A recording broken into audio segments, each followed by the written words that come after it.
What's up, everybody? You're on the Low Ball Pod. He's Lucas. I'm Owen, and today we got a monster of an episode. We're breaking down the very, very contentious Western Conference for the NBA in the upcoming season. I know we got a lot to talk about, Lucas, so probably going to keep introductions to a short runtime here. So, you got anything to say to the viewers, or you ready to get into this? Yeah, man, definitely ready to get started.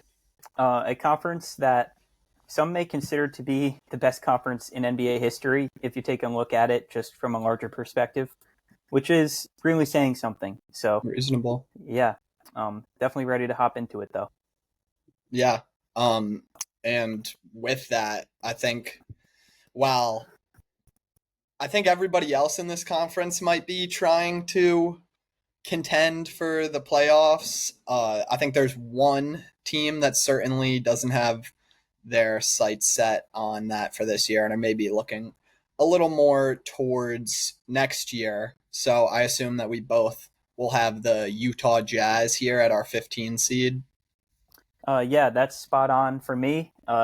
Pretty much as easy as a choice as the Nets over in the Eastern Conference for the Utah Jazz. This is a team that, again, like Brooklyn, should be in heavy contention for that AJ Debance sweepstakes.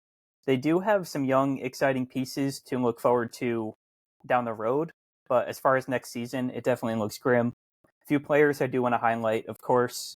Ace Bailey, the main guy that they brought in this offseason, got him with the fifth overall pick, which was a great pick. A guy who has probably the most, you can argue he has the most upside in this draft class. And he's just an elite offensive prospect who's a very, very solid three-level scorer. The questions with him mainly come with a little bit of tunnel vision and some bad shot selection at times, but we do know that the ceiling for Ace Bailey is astronomical. Lauri Markkanen is still hovering around here in Utah. He was an all-star a couple of years ago and still a very, very solid power forward, a guy who you can usually count on for around 20 points a game. He can stretch the floor and just a very solid offensive weapon. Still kind of surprised that he is here in Utah, but I'm guessing that's largely because of that hefty extension that they gave him. A couple other guys to mention, Keontae George, pretty exciting guard, a guy who definitely has some upside as well. Averaged maybe a quiet 17 a game last year, but he was quite inefficient. A guy who has a lot of room to grow and complemented by a backcourt mate, Isaiah Collier, another guy who I'm pretty high on going forward. I think he's an exceptional playmaker, and he showed a lot of that last season, especially with not the best players to facilitate to. And an exciting year three leap candidate could be Bryce Sensabaugh for this Utah Jazz team, someone who we saw recently go crazy over the summer in the summer league, and he had a very strong close to the season last year offensively. So is this team going to do anything too exciting this year? I definitely don't think so, but some positive pieces to look forward to in the coming decade. Yeah, I'm right there with you. This is definitely a team that's playing for next year, and they feel pretty content as the 15 seed looking towards the draft in 2027 and on. And you can see that just with some of the more questionable moves they made over the offseason, sending out Sexton for Nurkic, who I'm sure we both agree is one of the lower tier players in the league right now, and also flipping John Collins for Kyle Anderson and Kevin Love. Those are just clear offloading moves where they're trying to get out of contracts, get what little draft capital they can get attached to those guys. I think they only got like second round pick, if even, for those moves. So pretty clear where this team's at. But yeah, I like what you said about the core. Ace, just a couple observations from watching him in the summer league.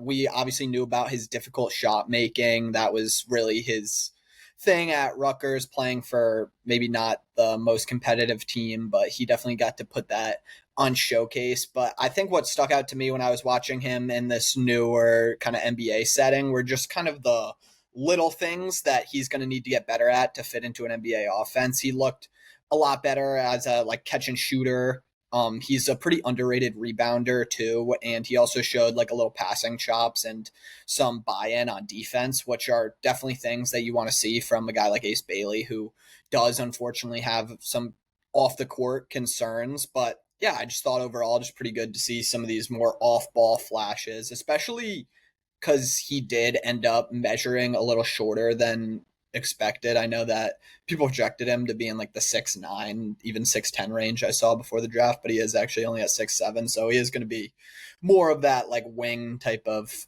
build to complement. So yeah, but another guy who I'm not sure if you mentioned, but Kyle Filipowski was actually the Summer League MVP, but he showed a lot of great stuff at the end of last season too. Just a nice offensive player, spacing the floor. He was obviously a super touted prospect going into Duke and has just really translated on offense. But yeah, I think the backcourt is semi exciting, and Collier and George. They got Taylor Hendricks from a couple years back, who's a developmental guy.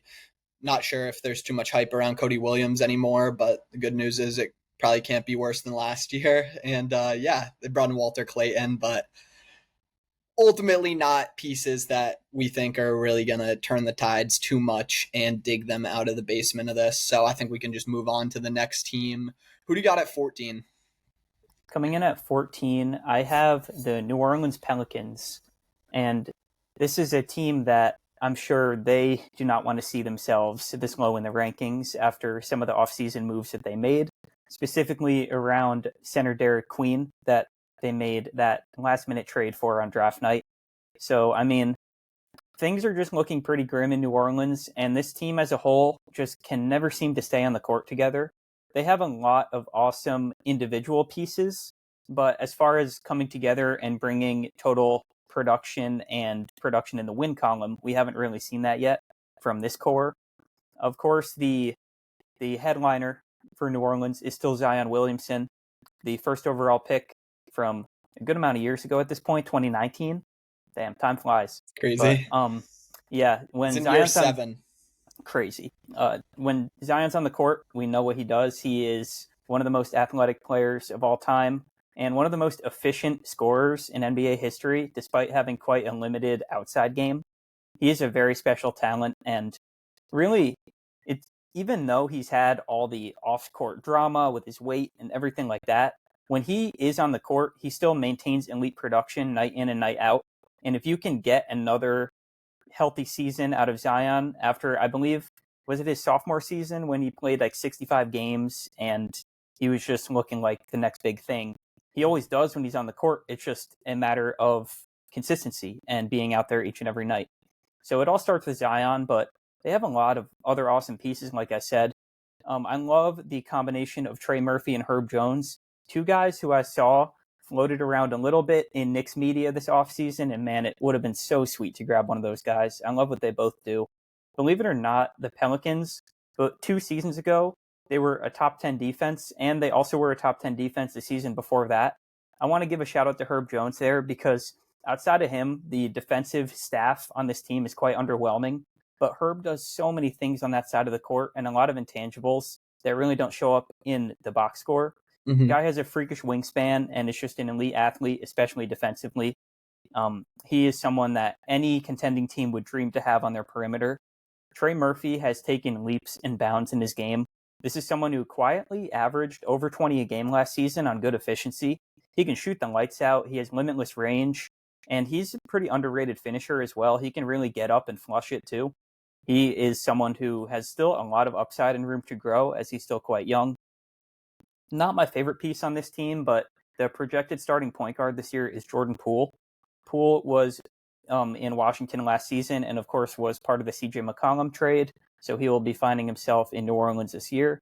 Of course, DeJounte Murray went down with the Achilles last season, so probably won't be seeing too much of him this year. Mm-hmm. But Jordan Poole did show an uptick in his efficiency and did have a semi-solid year 2 in Washington after what was such a disappointing first year. So there is some room for hope and optimism there. But at the end of the day with this Pelicans team, if your locker room leaders are Jordan Poole and Zion Williamson, I just don't think the ceiling is very high. They also have some exciting young talent as well through this draft, I mentioned Derek Queen, but they also did bring in Jeremiah Fears, an exciting, shifty guard out of Oklahoma, and someone who definitely is a little bit more raw. I kind of see some Rob Dillingham in him, but a couple years down the road, I think Jeremiah Fears will be a solid rotational player. Jordan Hawkins, UConn legend, a guy who can shoot the lights out, and is another very solid piece for them. I presume he'll probably be their sixth man this year. And if they can get around 15 a game this year from Hawkins on the same efficiency that he's been showcasing, they'll take that any day of the week. But at the end of the day, like I said, this might be the best conference in NBA history. And while that is a good roster with a solid head coach, Willie Green, I don't think this Pelicans team is going to amount to too much this year. Yeah, I agree completely. I guess I'll just start at Zion because I mean the health of him is really everything for this team. If you look at it, you kind of see a lot of not connective guys, but maybe less creation on a normal team than you would see aside from Zion. So I definitely think the goal for this team in this year is like kind of a point Zion look where he works as the hub of their offense and he has had some great flashes of playmaking. You can see like that feel is there. Last year he was up at around 5 assists a game. So you know that he can kind of control your offense and work as a hub in a really great situation. And just when he's healthy, like we know he has the ability to be knocking on the door of like a top 10 player in the league almost really on any given night when he's healthy. I always think back to that like 40-point play-in game versus the Lakers where he's just like such a physical presence, like so unstoppable inside, and he's able to pass out of things and play make, which really just puts so much pressure on the defense, but unfortunately puts probably just as much pressure on his body. And outside of him, there's just even more questions for this team. It just seems like nonstop questions as you go up and down the roster. You mentioned DeJounte Murray. His health is a question now coming off the torn Achilles. Even when he was there, one of the least efficient players in the league last year, just has been a pretty bad three-point shooter for a couple of seasons now. Really not the best type of fit for a Zion Williamson-led team when you think about it. Jordan Poole, obviously a big question if he can continue at the level that he has played in the past. He was pretty great last year, and I think he could be a good fit on this team potentially if he played more like he did last year and on that Warriors run where he's really wasn't an efficient shooter last year, was like around 60% true shooting, and can shoot on the move and be more of that ancillary playmaker for this team.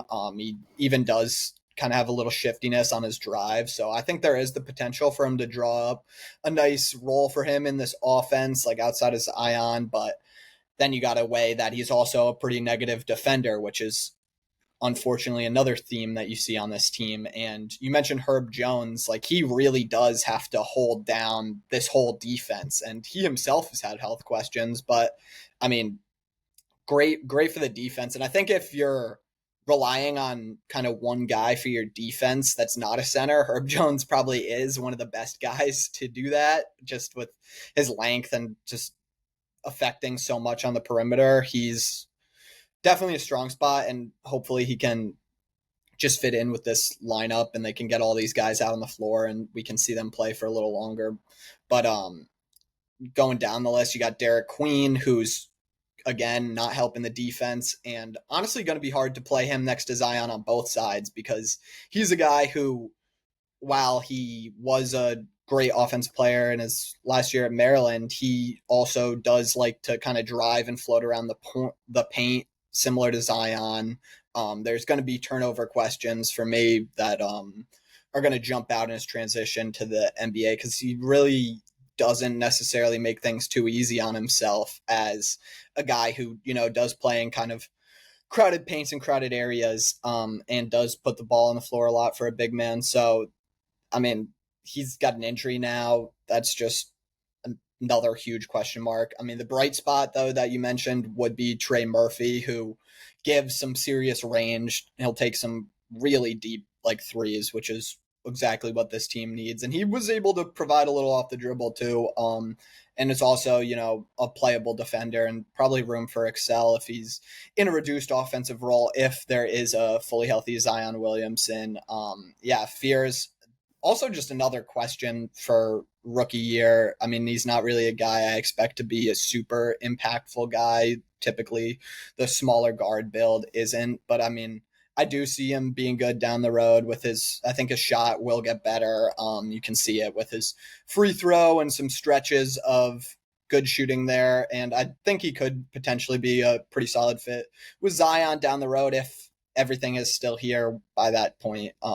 But yeah, the reason I really have liked the Pelicans a lot in the past, I like their depth. I think they do have a lot of good players, but just with all the question marks that I mentioned, being in one of the most competitive conferences we've seen, it's just too hard to project them to be really anywhere up these rankings. And I mean, starting now, all these teams are pushing for the playoffs. Like that's their sole focus. Typically in a conference, you have a couple of teams at the bottom who it's pretty clear that they're not going to be making noise this year. They're not really in a position to contend for the playoffs or the play in, but all these teams are going to, especially maybe you wouldn't have thought that about the Pelicans, but they make that trade where they're trading their first round pick next year. So they're into that box too now. And it's going to be tough sledding for them, but hopefully health persists and maybe they can, push for the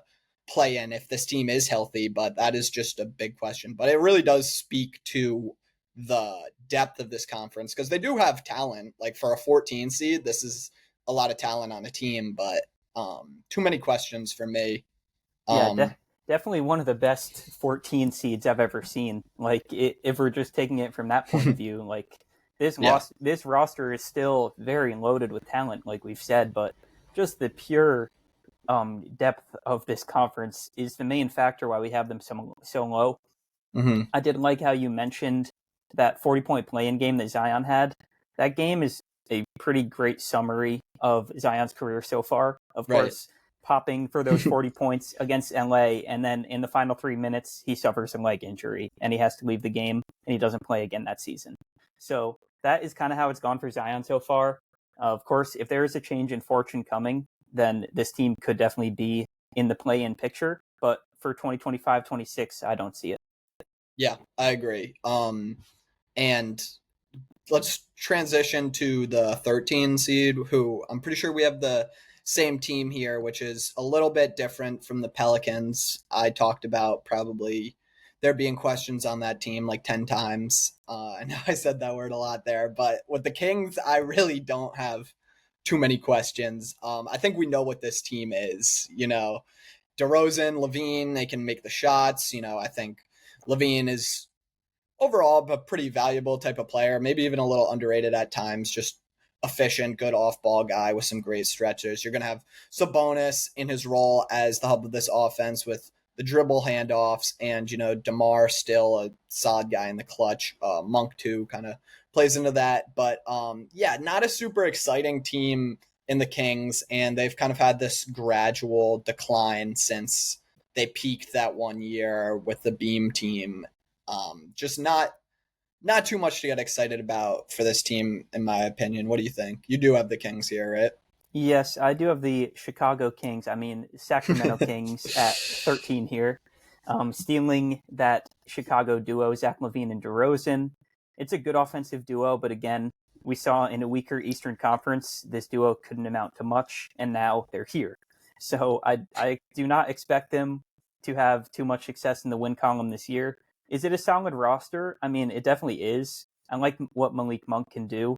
I think he was a very solid contributor for them last season, and they experimented a little bit with Monk at point guard, and it was a successful experiment. I mean, he showed that he can be a very quality playmaker.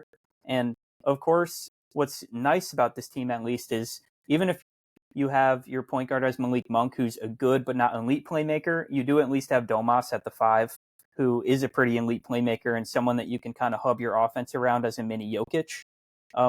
Keegan Murray, again, going into year 4, maybe, pretty monotone career so far. He's been the same guy pretty much the whole time.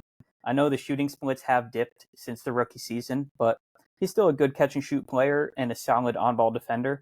Just a unexciting two-way guy. But as far as their bench goes, they really don't have much in terms of depth. Looking to see what Devin Carter can do for them this year. He was pretty beat up last season, but we know what he did at Providence. He was an awesome player there, and I'm excited to see how he continues to develop. They did also bring in Dennis Schroeder, who I was presuming is going to be their sixth man, but he's a solid pickup and someone who can provide sparks throughout the season, but not too much of a needle mover. Overall, I think I'm pretty comfortable with the Kings at 13. Yeah, it's interesting that you frame it like that because I wasn't necessarily sure that how this backcourt's going to shake out, especially with Schroeder. I'm not sure if they're bringing him in to be more of that traditional like point guard look in the starting lineup and shift Monk back to that six-man role, Definitely which I possible. could see because he is kind of such an electric like scorer and creator. But I mean, you're right. He did really have a good year as a playmaker last year. So little lineup flexibility there. I know they like Keon Ellis in that backcourt too as kind of the one guy here who can contribute on the defensive end. You mentioned Devin Carter, who they get finally. Hopefully he can come in. A guy who I'm super high on is Neek Clifford, their first round draft pick from this year. He's a pretty solid all around player, like a good on ball, good off ball scorer. He was really solid shooter, especially in the summer league at like 46% from three on almost 16 a game. He's like a pretty solid and versatile defender too, who can kind of plug in, kind of play the 2 through 3, maybe even give you some reps at the 4. So I think he could just be a good connective player early and develop into maybe even more of an all around player, which I think that this team really needs to start looking at. Your the top of your lineup now and your roster, like your stars are all a little one dimensional in the sense that they're not very strong two-way players, and I think you do see that hurt this team a lot and their ability to kind of break through.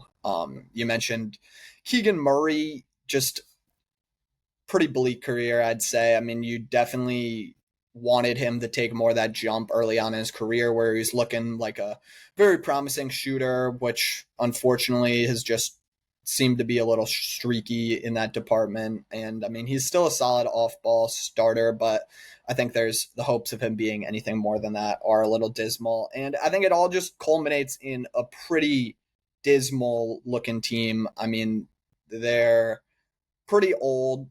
If you look at their starting lineup, they do have like a few infusions of these young guys that we've mentioned, but you're really kind of just counting the days until you get a new look and a new core in here. I think they are actually kind of locked into it for a little. They signed DeMar only last year. Levine, I think he's also on a pretty hefty contract for a while. I'm not sure on Sabonis's situation, but unless they do kind of break things up at one of these deadlines, which is very possible given the state of this conference and their overall outlook. Just overall, not too exciting of a conversation for the Kings. I think we can move on from them to the 12th seed. Who do you have at 12? Yes, sir. Coming in at 12 for me, this is a team that I really like, man. And it's tough for me putting them at 12 because it seems like a disservice. But again, just a testament to the conference. Mm-hmm. I have the Trailblazers here at 12. Really Yeah. exciting team, in my opinion. A lot of young talent. I do want to start with my favorite player on this team, someone who I think still has more upside and room to grow. That would be Denny Avdia. Man, I'm sure Washington is kicking themselves over that injury because they have over that trade because they have a good young core over there. But if you put Denny on top of that, man, that team would be a lot of fun. But yeah, Denny Avdia last season, probably a pretty underrated 17 a game, 7 rebounds, 4 assists. He does a little bit of everything. I've seen some mini Luka comparisons to Denny, and I don't hate it. Um, in his last 30 games last season, Denny Avdia was 21, 8, and 5. And that's pretty awesome offensive production, especially when you factor in that he's a plus plus defender as well. this is an awesome building block for the Trailblazers, and I think him and Chauncey Billups are an awesome fit too. Billups just is a guy who instills kind of that hard work and hustle type of mentality in his team, and I think Denny's reflected that awesomely, as well as last year's breakout Tumani Kamara. You can't say enough about what Kamara did for Portland last year. Just an absolute elite defender who was locking up anyone that they put in front of him. This team really built their identity on the defensive end last year, and Kamara and Avdia were huge factors of that, as well as Klingon. But yeah, Kamara was someone that was kind of a throw-in for that the Dame trade, right? When he was brought over, and they also got Drew Holiday, who's funny enough on the team again. But Kamara was kind of like the throw-in. They didn't really matter much, but he broke out in a big way in last year and has seemingly cemented himself as the starting power forward on this team going forward. They have the still exciting Shaden Sharp as the projected starting two guard, a freak uber athlete who can jump out the gym and probably had the best dunk of the season last year. Was He can insane. score on all three levels and definitely still has room to grow. My one knack with Chauncey and the guards last season is I felt the minute distribution was a little bit uneven, and the result was kind of inconsistency at times from all of Shaden, Scoot Henderson, and the Anthony Simons, who is now departed. But I'm curious to see how he handles that distribution this year.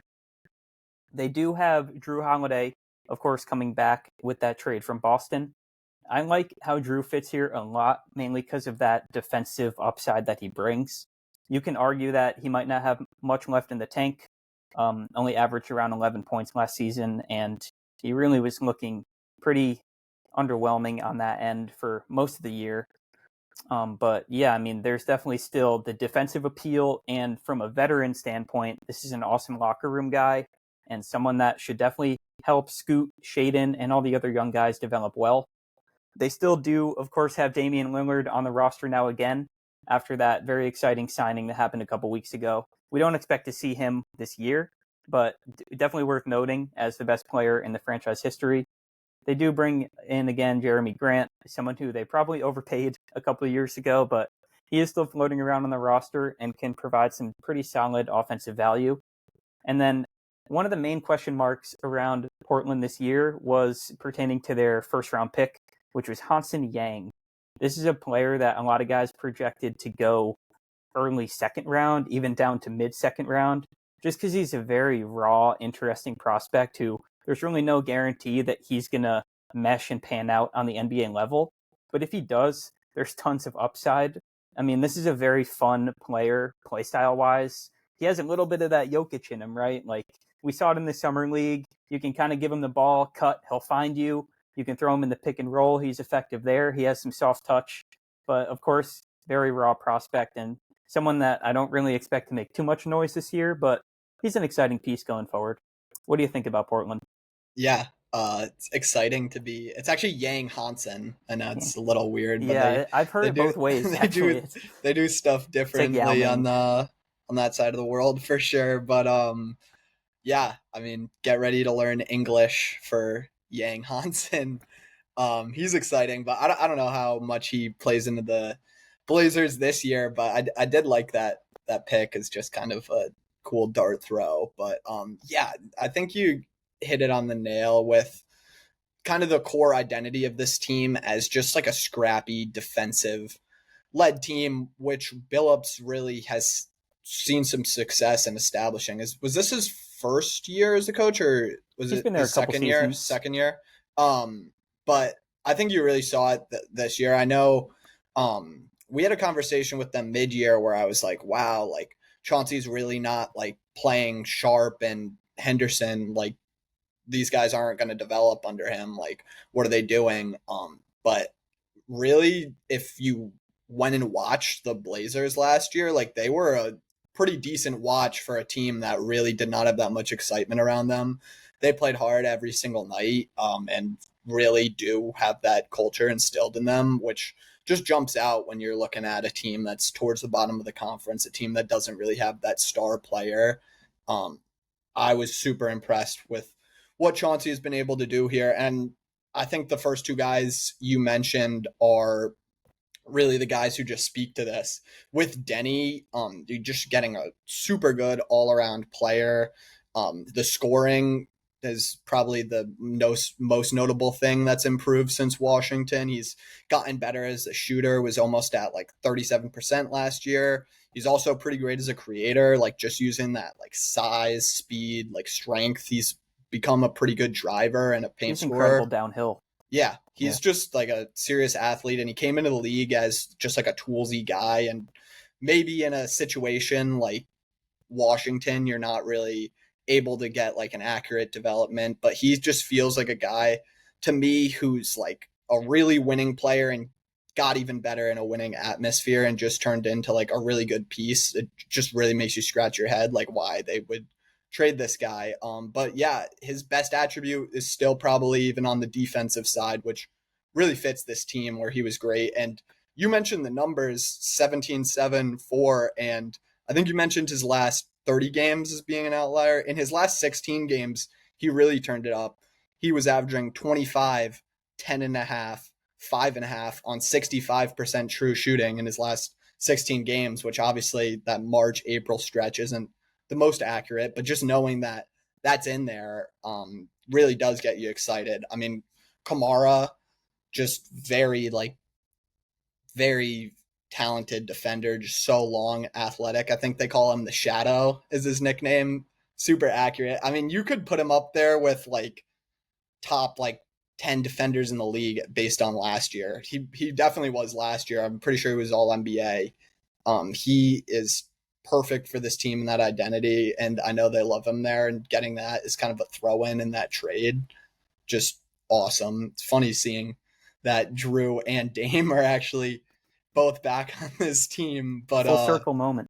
yeah, but I think getting Drew as uh just a perfect leader for this team to just influence the identity that we're talking about. I mean, even though I guess he's kind of pissed to be there in one of his recent quotes, but still should definitely reinforce that identity. He's probably not giving you too much on offense at this point, besides just being a high IQ connective guy, but really should just take the point of attack defense and the guards on the perimeter there. He's super awesome for that. And then you just have those two wild cards in Sharp and Scoot who have taken their time to develop a little bit. You did kind of see that with Sharp. Scoot has definitely been maybe a little more disappointing early on and not necessarily the explosive athlete that he was billed as, even though he did improve a little around the edges last year. I think he looked a little more aware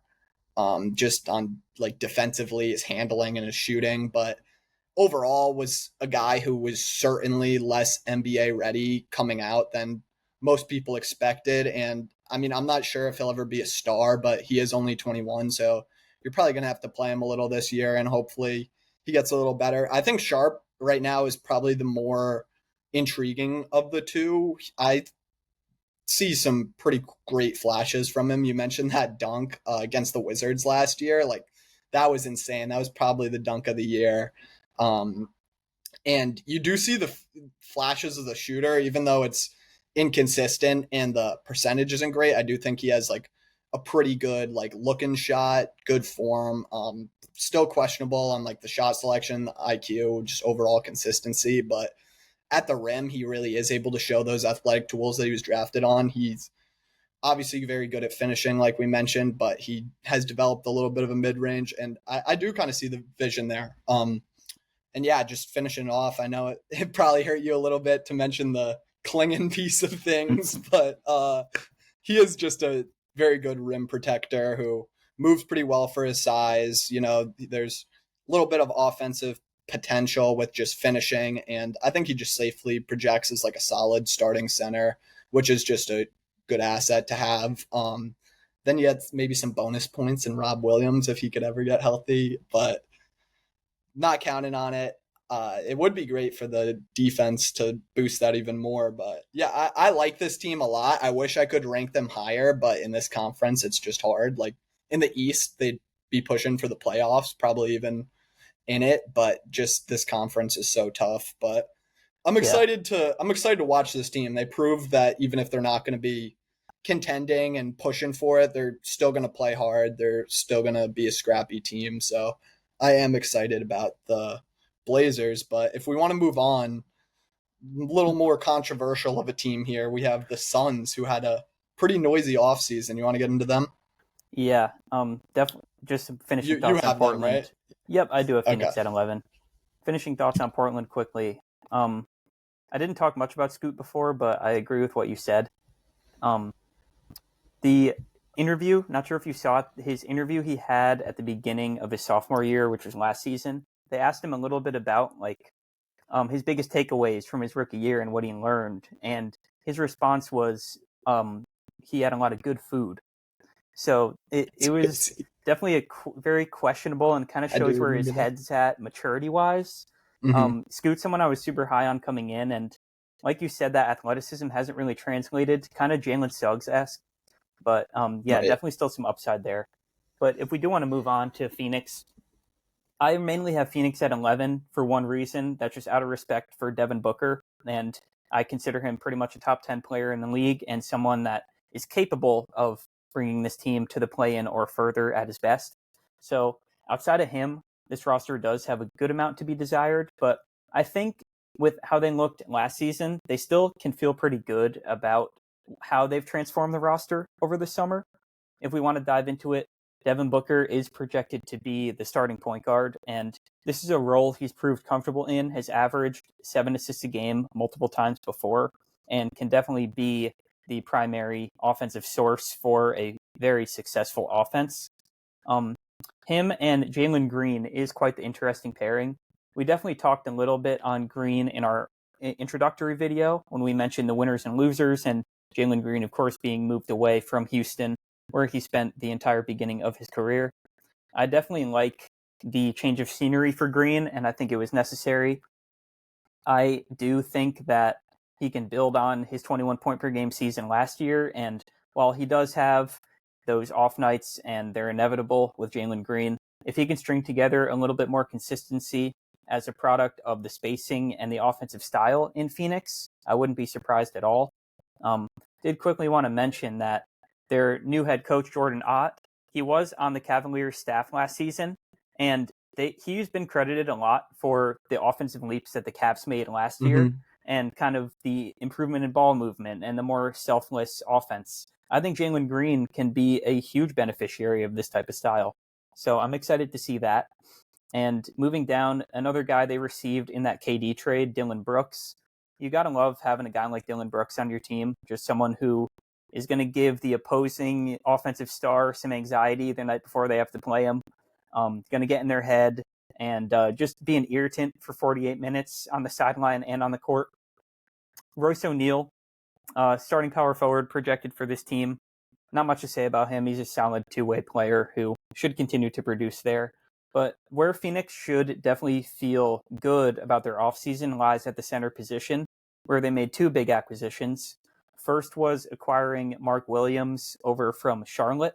I'm projecting him to slide in as their starting center, as of course the other center they brought in is a rookie. Mark was a solid 15 and 10 last year. We know his shortcomings do come on the defensive end, which isn't too ideal for this Phoenix team, but you hope that Dylan Brooks and O'Neal can kind of cover up some of the space there. However, his counterpart, Kaman Maluach, is an exceptional defender, and taking him with the 10th pick was a home run to me. I think his fit here is awesome, and by the end of the year, I wouldn't rule out him being kind of the no doubt starting center. I think his ceiling is quite higher than Mark Williams, but Williams is definitely a little bit more NBA ready at the moment as he's already a couple seasons in. They still do have Grayson Allen on the bench, someone who has been a lights out shooter for a couple seasons now and can provide a spark there. But outside of that, Ryan Dunn, Jared Butler, Nick Richards. Ryan Dunn had a solid rookie year, especially on the defensive end. But yeah, I mean, it's a good team. But again, in this Western Conference, I just don't know how much noise they can make. I currently have them projected to just miss the play in. Yeah, we see them very similarly. I think the first thing you obviously have to talk about, Devin Booker. He's going to be playing at the one again, which he's capable of and has had to act as for a little while just due to this team's roster construction. But in my opinion, it's not really his optimal role at all. Like, he'll still be good. He is a good playmaker. I just would rather see him as a true two, where he can play a little off the ball, which I think is one of his bigger strengths. And obviously he'd still handle the ball and stuff because he's a great isolation player.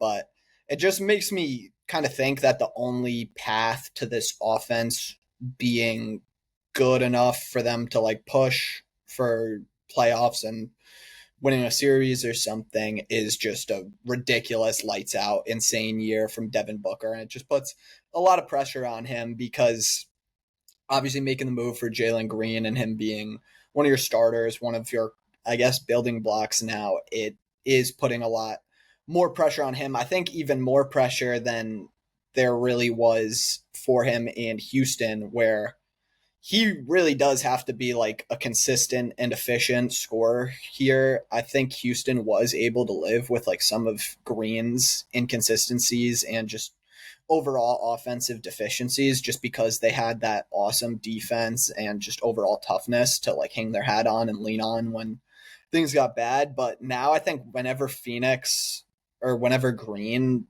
is having an off night, I do think like Phoenix will take a pretty big hit.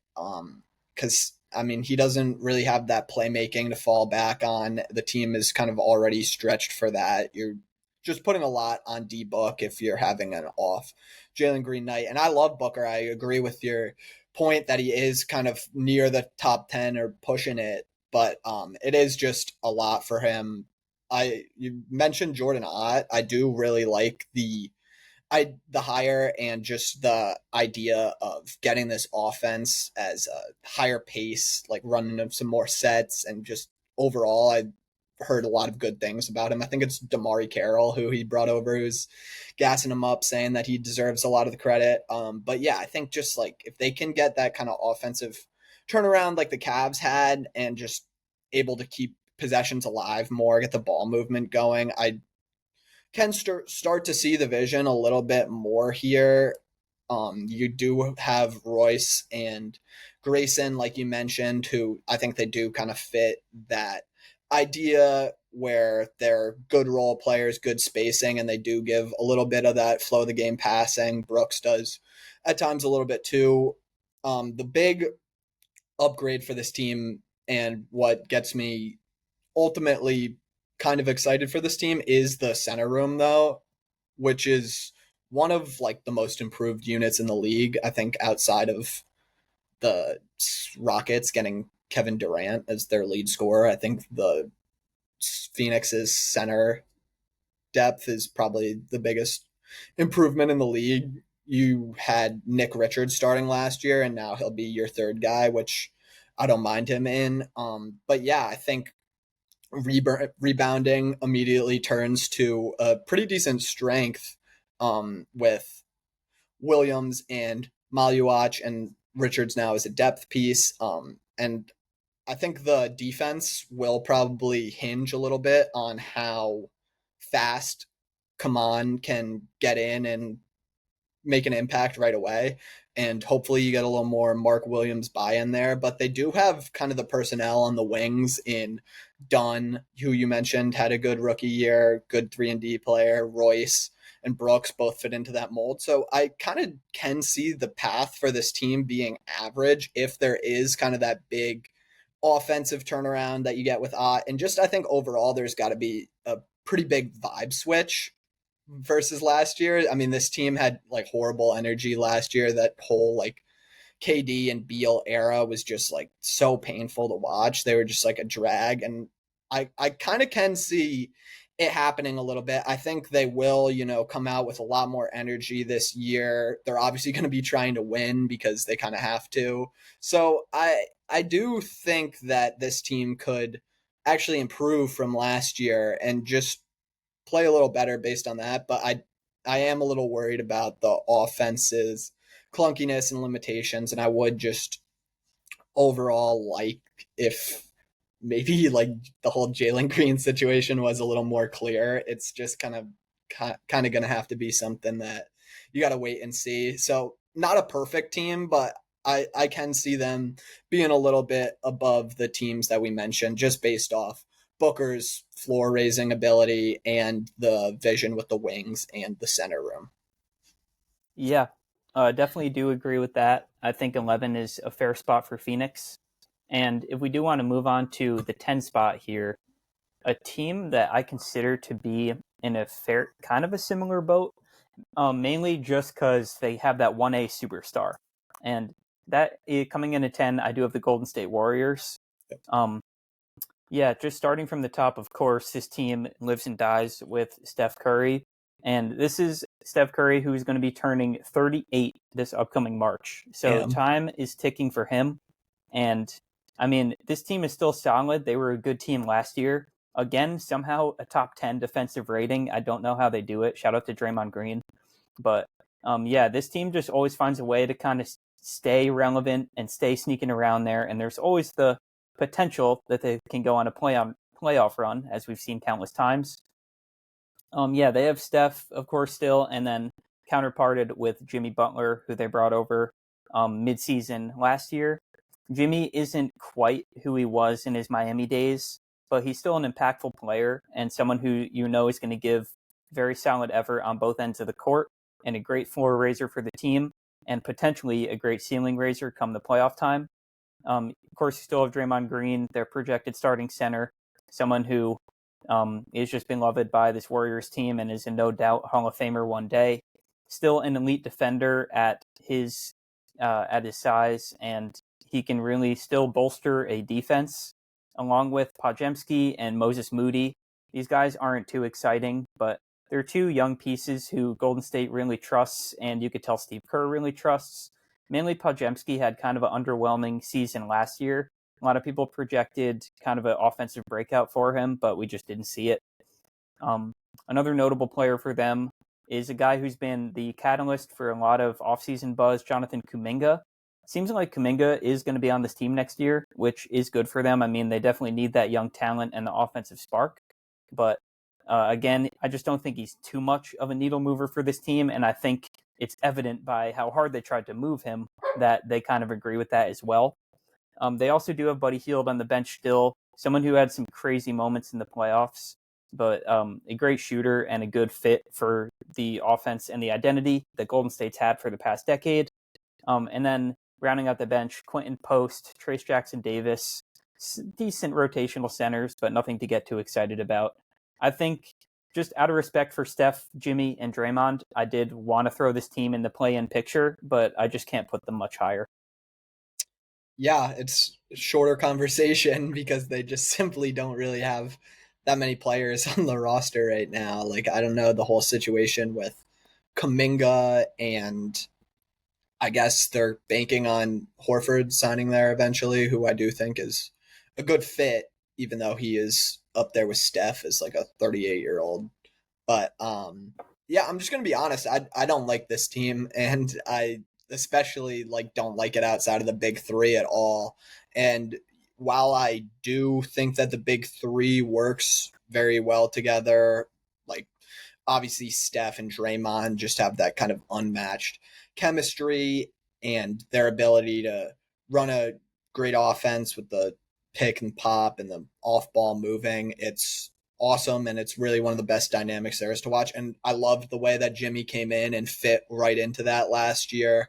You see him just with his tremendous like basketball IQ, he's at the point where one of the older guys in the league is just on a different level mentally than a lot of the players in the league right now. And one thing that he did that this team like seriously needed was he came in and immediately got this team to the line like a significant amount more, and just kind of gave a little more physicality and pressure to a team that can be a little like soft and squishy at times with their um just overall scheme, and just last year with the lack of personnel. But yeah, after those three guys, it really does fall off a bit. And while like it is a exciting big three, even though they're pretty old, and they did obviously go on that great run when they did get Jimmy last year, where I don't know what it was. It went like 22-2 after acquiring Jimmy or something, and had a great end to the season. And really could have even gone further if Steph didn't get hurt in that series.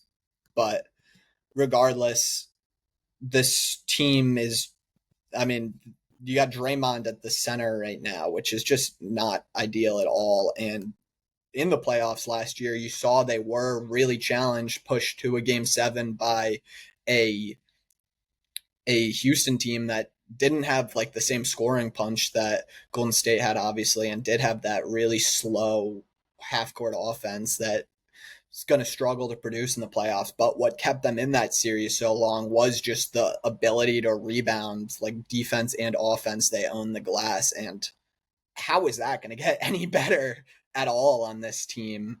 I mean, I guess like Horford kind of brings that, but I mean, he's like an older guy. And I mean, to be fair, like I do love Horford's fit here, just as like fits perfectly with the spacing that they like to do with their 5-out offense and the passing. He does have definitely chops there with his experience, but I mean, it's just very uninspiring lineup. I hate the ancillary players. I'm not a pods guy. I really just a guy who I just never feel good about his shots when they go up. He's a little clunky on offense. I got him as kind of the glue guy, connective guy, but I just think like you're relying that on like 3 of the guys in your starting lineup are all like kind of feel based players who aren't really scary threats to shoot. You have Moses Moody, who was just like horrible in the playoffs last year, just completely able to be like ignored on offense. It's like you're just, yeah, you have Steph Curry who's going to bring this gravity out and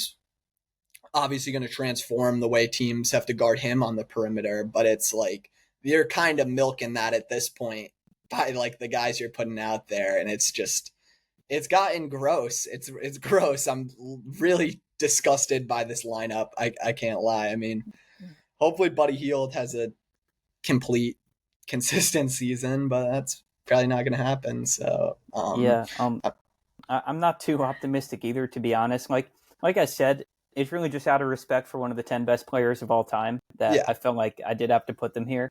But yeah, at the end of the day, it's an uninspiring roster and an aging roster, and one that could be lower in the power rankings come this season. yeah, and I mean, I guess they'll get Kaminga back hopefully eventually, which Seems so. that's a whole nother conversation with defining his role. He's a guy who's kind of struggled to fit into the overall mentality of this team and how they like to play offense. But they need like they need the body, they need the capable scoring, like they need players. So little bit of a depressing conversation for the Warriors based off of where they've been, and I mean they did kind of make it work with a pretty similar roster at the end of last year. So there is the hope for the upside shot, and Steph Curry does give you a chance on any given night, but just not a overall. I don't feel good about this team overall. I think we Yeah, can probably move on to them at the 9 spot, and we are pretty step in step with our rankings. So I assume you do have the Grizzlies here. yeah. At my number 9 spot, I do have the Memphis Grizzlies.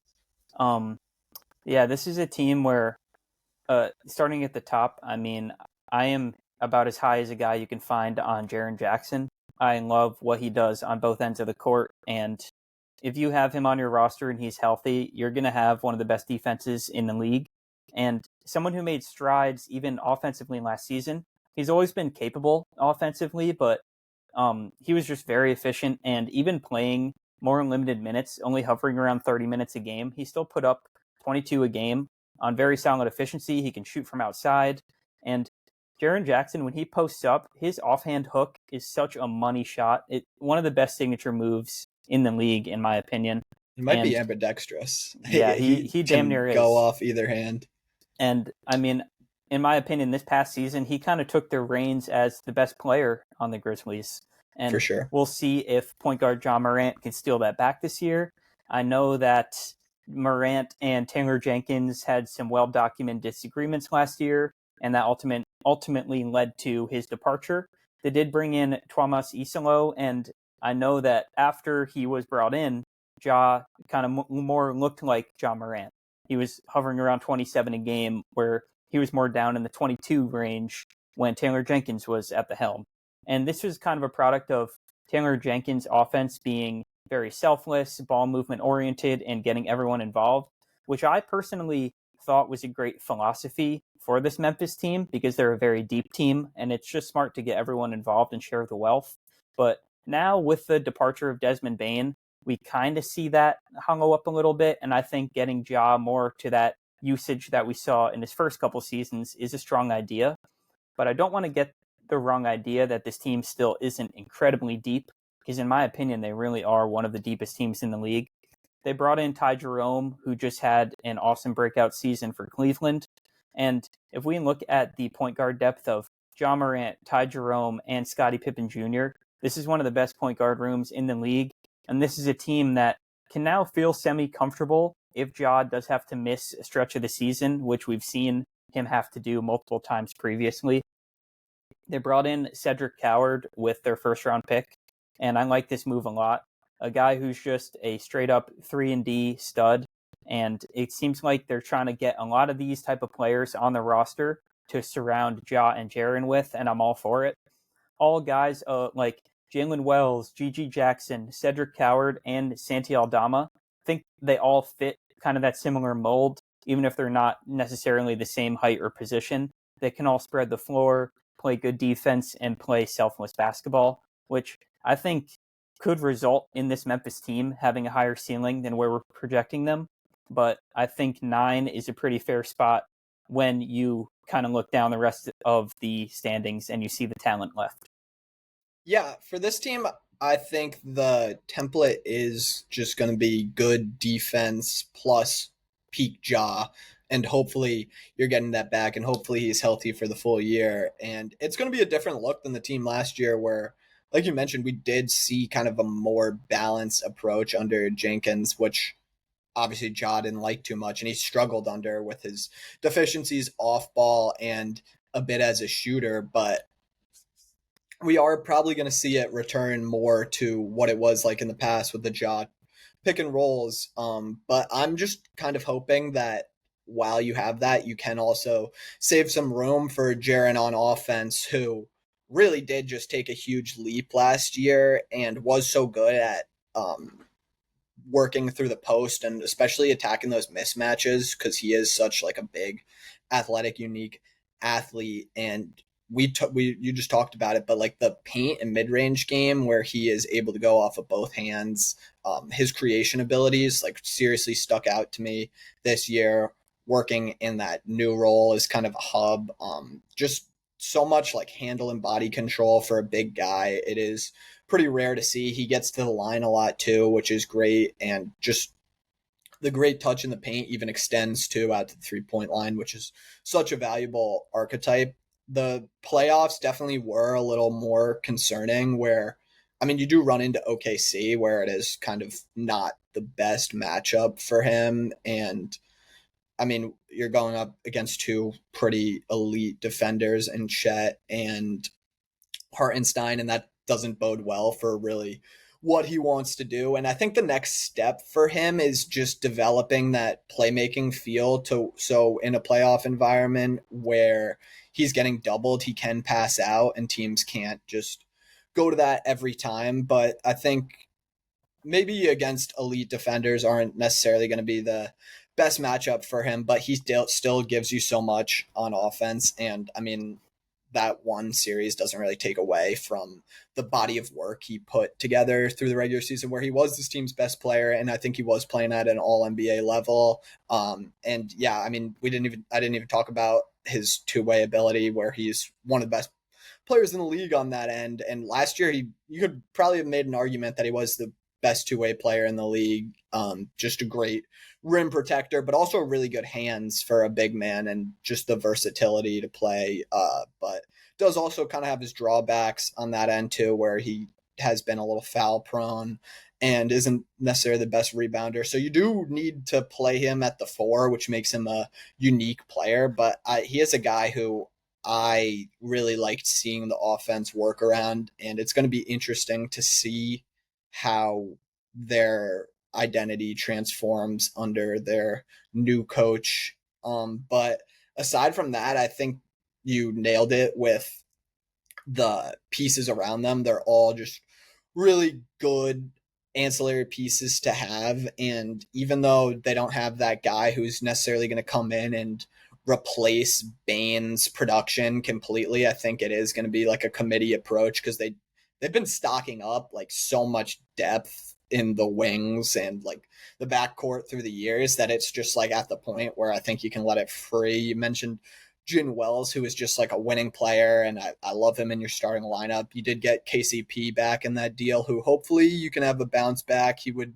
fit well if this team, if he did. Maybe you'll see a little more GG Jackson, who I think has some potential to take even a bigger role. And yeah, I mean, hopefully Jaw stays healthy, but you're right that you're covered there with the two backup point guards. So I like this team. They're very solid. And I think potentially, depending on how everything fits together, you could even see them climb up the rankings like they used to really sit at. I was pretty high going into the year on this team, thinking that they'd just be kind of their fully healthy old selves, but Ja was out for a while. Ideologies changed a little bit, but I really am excited to see what the Grizzlies can do this year, and I'm interested in what their future looks like. I think this is kind of like a pivotal year for that to just kind of test out, see what happens with the new look. You got rid of Bane. You kind of gotta see what you have here in the Ja and Jaren led team. I'm not sure what year you're going on with those two guys, but it has been a little while here. So you're going to see if you can kind of adapt or if you're going to have to pick a side there. But they have a lot of talent nonetheless. And I think nine's a good spot for them. They're definitely a lot less questions than the teams below them. I think you can pencil them in for the play in, contending for that, and maybe a little more. Yeah. I think this team, like you said, definitely a pivotal season for them. If they do climb up the rankings, we could see them be maybe a little bit more aggressive on the market. Otherwise, maybe we find them as more of sellers going forward. But Mm-hmm. yeah, we'll definitely see. Moving on to the 8 spot. We've been pretty much on the same page so far. Coming in at 8, I do have the San Antonio Spurs, Yep. a team that is starting to rival the Thunder when you think of the best young cores in the league. I mean, it's just getting ridiculous in San Antonio, starting, of course, with the generational prospect Victor Wembanyama that they drafted, and he will be heading into year 3.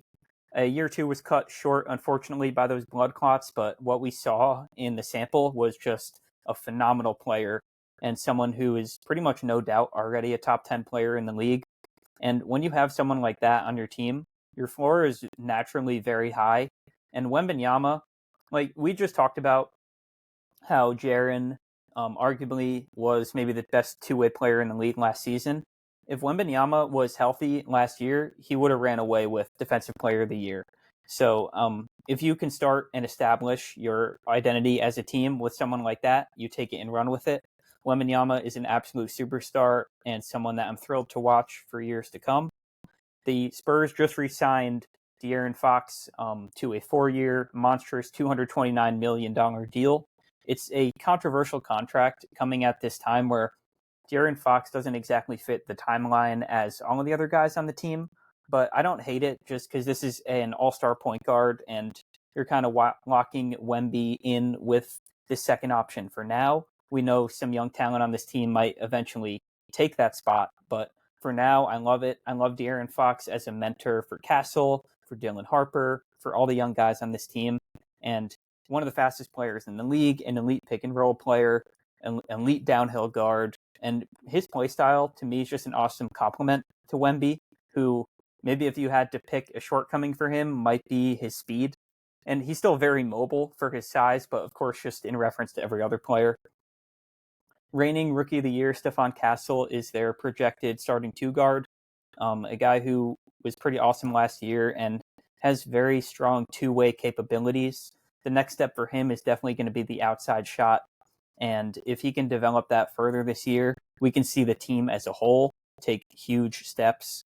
Devin Vassell is another guy that I have always liked on this team. His game fits very well into what they need because he's very comfortable playing off the ball and he's also a good shooter. A lot of Devin Vassell's production, I feel like, comes from maybe a swing, he catches, pump fake, 1-2 dribbles, gets to his spot. That's the type of guy that is a great connecting piece, and I think just helps their offense flow and will continue to flow as they build chemistry and they just mature together. And then another guy that I have to mention was, of course, second overall pick this year, Dylan Harper. Harper was someone that I loved watching throughout the college season at Rutgers, and I know it was an ugly season for them as a team, but what he showcased from a skill and potential perspective was really just very gleaming, and I'm very excited to see what he can do in his rookie year. I am incredibly curious to see how Mitch Johnson staggers the guard minutes, because all of Fox, Castle, and Harper need their minutes. They need to kind of find out how to coexist, and I'm curious to see early in the year maybe if he experiments with different lineups to see what works favorably and maybe what shouldn't be together on the court too much. And then they also did draft Carter Bryant in that first round as well, a guy who I've been seeing some awesome tape of in over the summer, and I think his skill set is very NBA ready, and he's someone that can definitely also come in and make a day one impact on this team. And going down the roster, it's a deep team. I mean, you have Jeremy Sochan still, Keldon Johnson, who was the leading scorer on this team when they were rebuilding. He was like 19-20 a game. Now finds himself at the bottom of the bench, but it's an awesome rotation player. And they did also sign Celtics legend Luke Cornett this offseason, and pretty solid backup big for Wembanyama. But I Yeah. really like this roster head to toe, and I think this is only the start for them. Yeah. It is an interesting situation with Fox and obviously drafting Harper, but that doesn't necessarily drip into this year as much as it does more of a future conversation. It is going to be interesting to see kind of what they do with Harper and Fox, because I assume they're going to have to coexist on the court for at least some minutes, unless you're really just going to stash Harper and have him play like 10 minutes a game.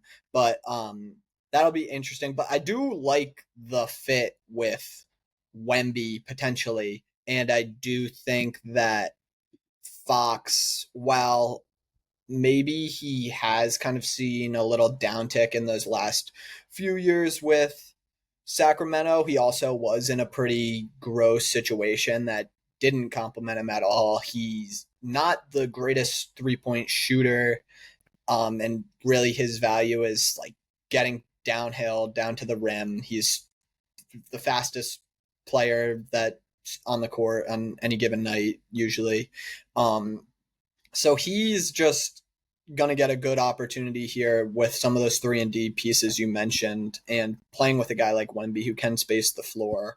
I think that could just be a pretty deadly duo if you're opening it up and getting Fox downhill more. And hopefully in that situation, he is kind of able to get his shot back a little bit more to the point where it was a couple years back, where I think he was more around like mid like 30s shooting, like around like 35 37% would be great for him in a much different role. But I mean, you got to talk about Wemby here. I don't know why I didn't start with him, but he is just kind of the guy who's gonna potentially push this team up the rankings. I mean, he could be genuinely like a top 5 player by the end of the year, and I almost expect him to, as long as the blood clot situation is in the past, because I know when Fox and Wemby did get to play together, he was, I think, experiencing that a little bit and wasn't necessarily his true self. So definitely going to be super key to see how that 2-man game works between those two guys, because that's obviously what you're basing this offensive around for the next foreseeable future, or however long you signed Fox before you decide what you want to do there. And outside of it, yeah, I do love just kind of the defensive pieces that they've built here around Wemby. Castle, you mentioned, just an elite defender, a guy who makes like hustle plays and just feels like a key part of like a winning team. He reminds me a little bit of Marcus Smart, actually, when he was on the Celtics in his prime. Obviously, you do need the shooting to improve a little bit, but there's flashes, and he still can create a little with his tremendous athleticism. So I think he's a super super big positive. He is getting a lot of hype after the rookie season, so hopefully he can match it. It is going to be very paramount that he does get that shot down, especially next to Fox, and especially with Harper coming in. That could be kind of an interesting dynamic with three guys who shooting isn't necessarily their main thing. But outside of that, you mentioned Vassell. He can shoot it well. He can create even a little too. Barnes a good four. I mean, maybe not actually the best four, but definitely can space it out a little. And Keldon Johnson. So I see what they're trying to do here, and the Carter Bryant pick alludes to that too, where you're getting hopefully another 3-and-D guy who has the tools and the frame to contribute. The question is just kind of how fast it's going to take to formulate and just kind of materialize here.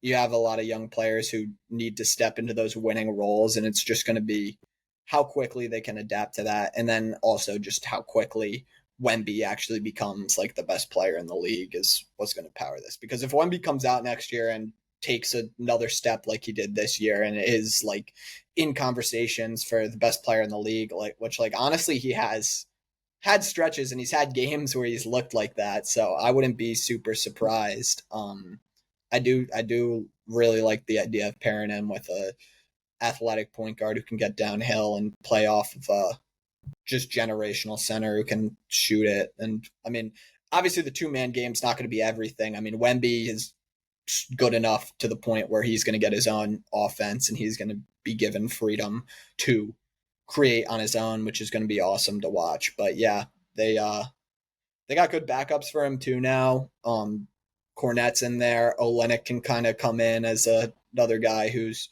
going to be good to pair with Fox. I know they made the trade for him pretty recently. So yeah, it's a team that we're going to have to see play for sure because there's a lot. I mean, it hasn't really played together. This whole guys, even like Wemby and Castle only got however many games Wemby played this year, and Wemby and Fox played together like I don't know, it was like 15 games or so while Wemby was fighting it. So it is a wait and see team, but when you have Wemby, it's scary stuff. And eventually, this is a team that's going to be at the top of these rankings. So Yeah. You said they're a wait and see team. I like that, and I feel like if you have a Wembenyama, it's more of just a C team, right? yeah, Because we know that this team is just going to eventually explode. Is it going to be next year? Maybe we'll mm-hmm. see. But down the road, you can kind of, barring health, you can kind of pencil them in to be a yearly top of the rankings for this roster. For this conference. If we do want to move on and move a little bit across Texas, coming in at number 7, I have the Dallas Mavericks. This is a team that we touched on a good amount in our opening video. So, of course, if you guys haven't checked that out, feel free to do so as well, where we talked about some offseason winners and losers. But yeah, the Mavs, a lot of their projection and their ceiling comes in the form of when will Kyrie Irving return to the court. If we see Kyrie in early winter and then he can kind of ramp up and be ready for playoff time and be full go mode, this team is going to be terrifying. And this is a team that I would really not want to see in the playoffs because they can beat you in a lot of different ways, and they really do have an insane amount of talent. Starting with Anthony Davis, someone who I consider an easy top 10 player in the league and just an elite two-way talent, one of the best two-way players of all time. And you're pairing him up with one of the best two-way prospects of all time in Cooper Flagg.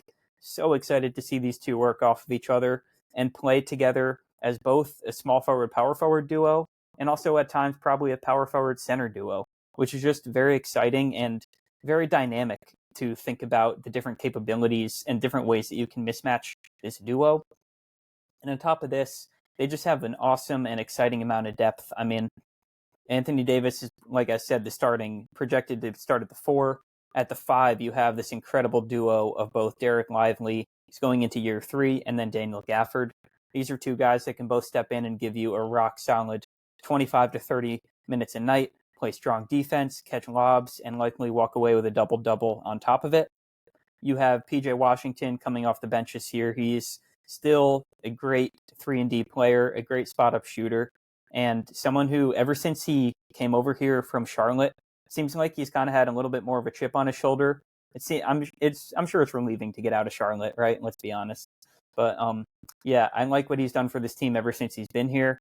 They did bring in Max Christie as well in the Luka Doncic trade, which is an actual sentence. You could But call him Maxi. Maybe that's his nickname. Maxi Christie. But yeah, Michigan State legend, someone who he definitely showed flashes after he came over from LA, and he was hovering around 15 a game for a while. I know he cooled down by the end, but still a solid bench piece to have and someone who can provide production. Definitely. And Najee Marshall, someone who had his best season last year, a great bench piece to have and someone who can definitely provide a spark. Their starting backcourt isn't the most exciting. It would be pretty fun about 5 to 6 years ago. D'Angelo Russell and Klay Thompson, two guys who can still definitely contribute. And D'Lo, like I said in the other video, someone who I expect to kind of just hold it down until Kyrie's back. I think that's a good role for him. And then he can kind of step into a lesser role. And Klay Thompson, of course, is not at the peak of his powers anymore, but still a lights-out shooter and a great piece to have. Actually, technically, they were together for a season there. They were. I think Klay was probably out, but yeah, I think he was hurt. You're right. So forgettable. They did share a team before. That's true. Yep.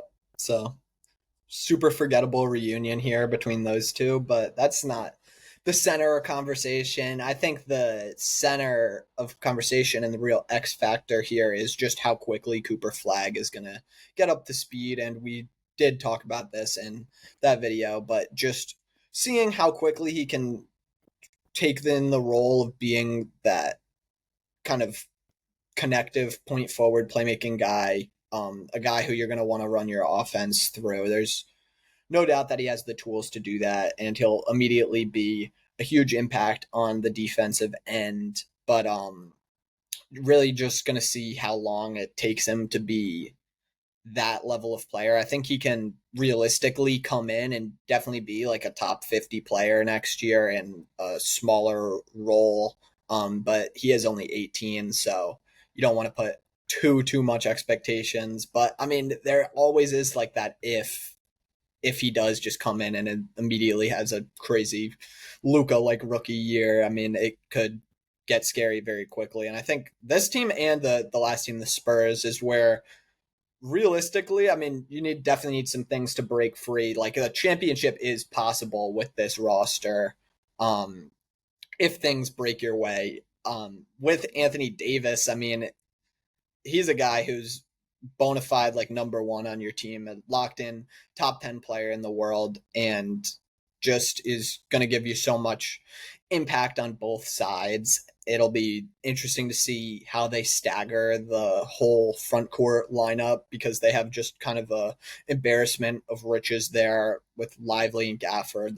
This is just going to be such like a physical, tough, like defensive team. And I mean, if you pair that with a healthy Kyrie, who I hope he gets back soon, like you said, and is able to ramp up with these guys. But I also hope that the ACL at his age didn't hinder things, because if he can come in and be kind of the lead orchestrator and drive and just kind of playmaking guy in this offense, like it's just going to be so scary. Like they're going to, I think, instantly have the defense. And if you have that lead creator and Kyrie, who's definitely capable of being that with all his skill and shot making and passing abilities, like it's gonna be really scary if he comes in and hits the ground running.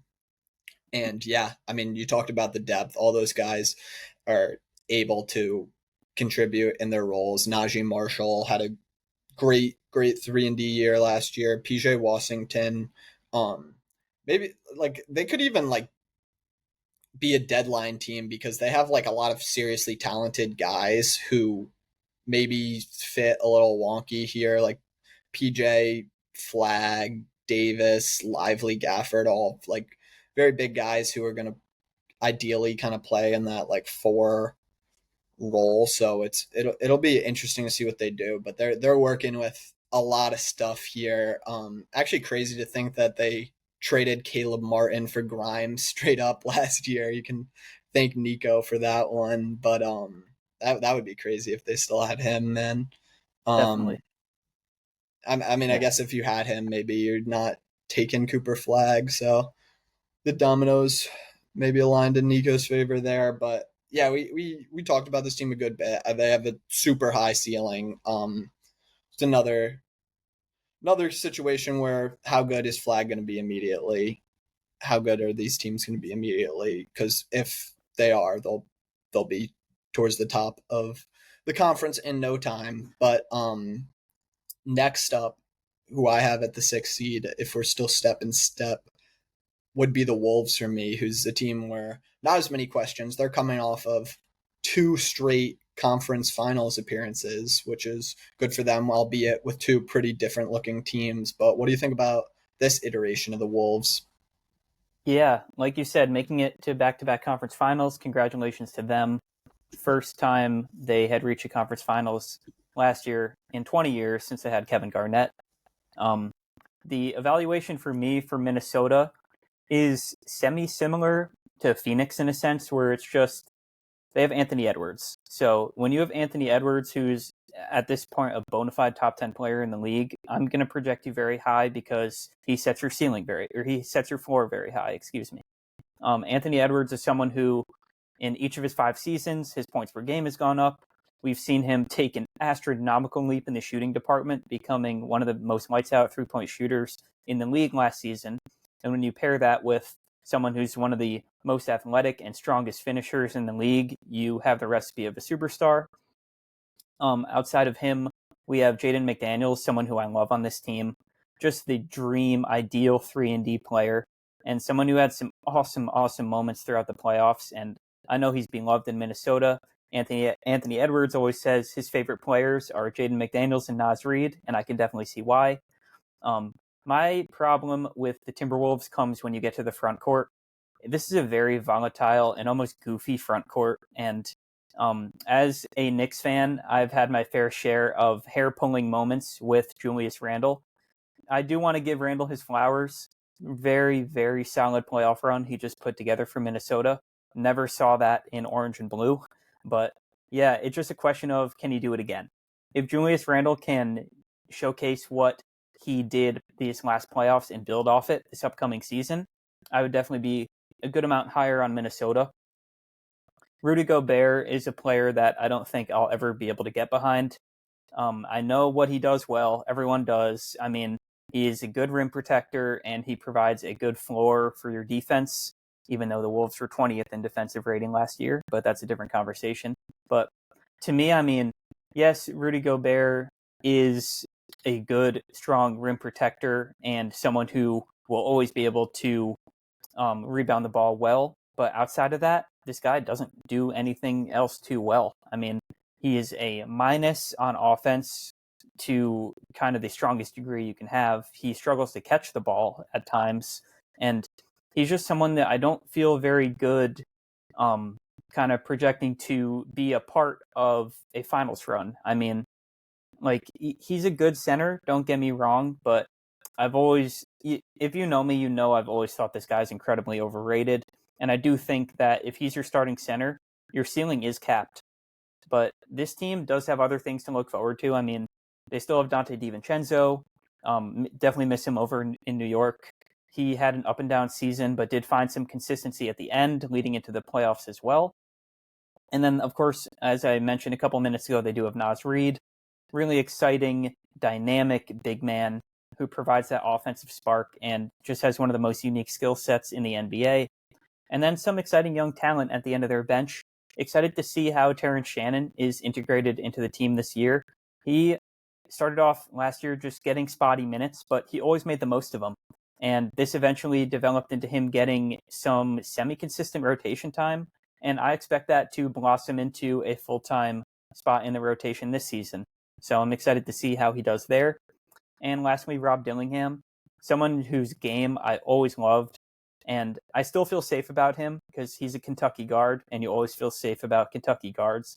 But he was definitely pretty raw coming in, a little bit more raw than I thought. But I'm excited to see how he continues to develop as well. Yeah.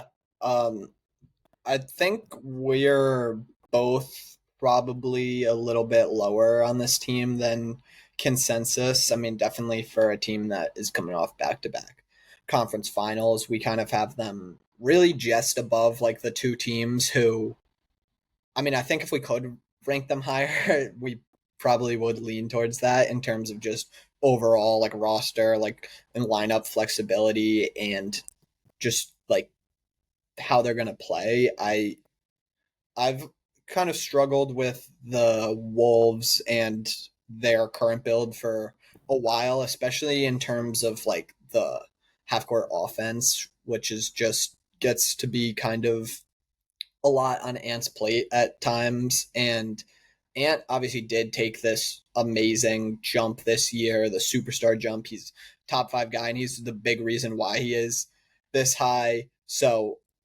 or why this team's this high. So I mean, it all revolves around him, and he's doing a lot of the heavy lifting here. I think I would just the next step for this team to continue where they're at, because I mean, obviously they've been pretty good these past few years, but to maybe even get better is just from him.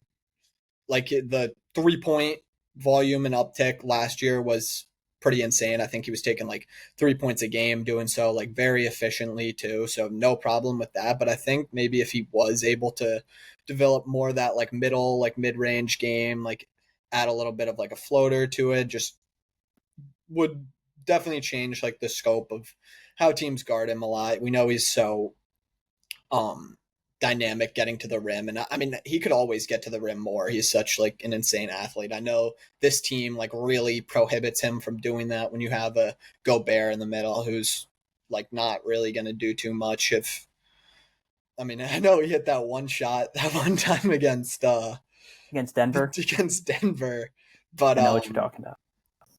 like he's not going to help you out. He's probably going to drop it half the time, and it's like Randall, if he's not on, which he was this playoffs, but I'm a little skeptical because at points in the regular season, like we saw, like he was kind of that ball stopper, like throwaway possession guy too. And I mean, it's very possible for this team to be surrounding Ant with like four non-shooters at any time. I mean, McDaniel's like mentioned he's a good 3-and-D wing, like not actually the most like consistent 3-point shooter. He seems to like always come alive when you need it, but I just like I feel like very iffy about just this. It's the offense, and then you mentioned like they're only 20th in defensive rating last year. It's like that. I mean, McDaniel's, Gobert speak for themselves on that end, but I mean, Ant too. It's I feel like they're walking kind of a tightrope here, and yeah, you can point to the fact that they've been to the conference finals the past 2 years, but I think that's like gotten a little overrated, especially last year. Like you made it through a Golden State team that didn't have Curry. It's like if he was playing that series, like who knows what happens. I mean, it was very impressive to get through the Lakers, but that's another team that was adjusting to an insane like deadline trade. I'm not sure. I mean, well, obviously I do have the Lakers above them. It's like I'm not sure how repeatable this formula is really going to be. And I think eventually it's going to bite them. They're going to realize that the front court's wonky.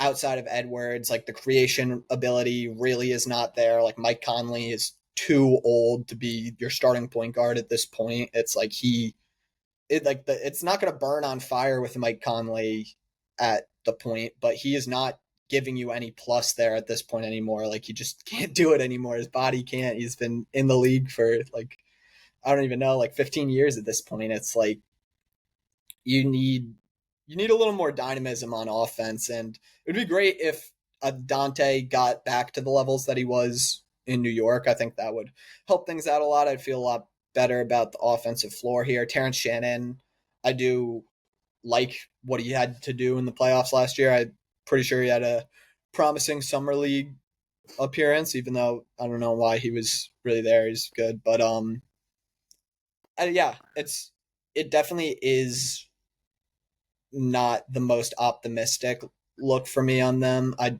I don't really anticipate them getting back to the conference finals again this year. And if you're not going in the right direction, you kind of come to the same spot next year where you're looking at this roster and you're trying to find ways to improve. And I don't know, it's gonna be kind of hard. You just locked in Randall, like you have Gobert on that big contract, so it'll be interesting. I know they were actually looking at moving Gobert this year. I know that was kind of in the KD talks, which is interesting. Naz Reid, I love though. How can you not? He's a super dynamic guy, but it's just like it's always kind of a conundrum how you're going to balance the Randall, Naz Reid, Gobert minutes. Obviously, those guys can't all play together, so it's like Naz kind of the guy who's gotten the short end of the stick. So you're obviously lacking some of that offensive ability when he's not on the court. And yeah, I mean, you do like kind of know like what this team is gonna. You do know what they're gonna look like. You do. I mean, it's gonna be a lot of ant. There's gonna be the fair share of possessions where it's Randall mismatching, which is still a very solid avenue and happens to a lot of teams where they get into situations like that. But yeah, overall, I think for us, probably not the most optimistic look that you're going to hear on the Wolves. I mean, a lot of people are going to have them right back where they were last year in those top 3, 4 seeds, but I'm I'm telling you that I don't see it the same. Yeah, I'm right there with you, as we both had them as our 6th seed. You did just mention the LA teams, and if we are moving on, at the number 5 spot, I do have the LA Clippers.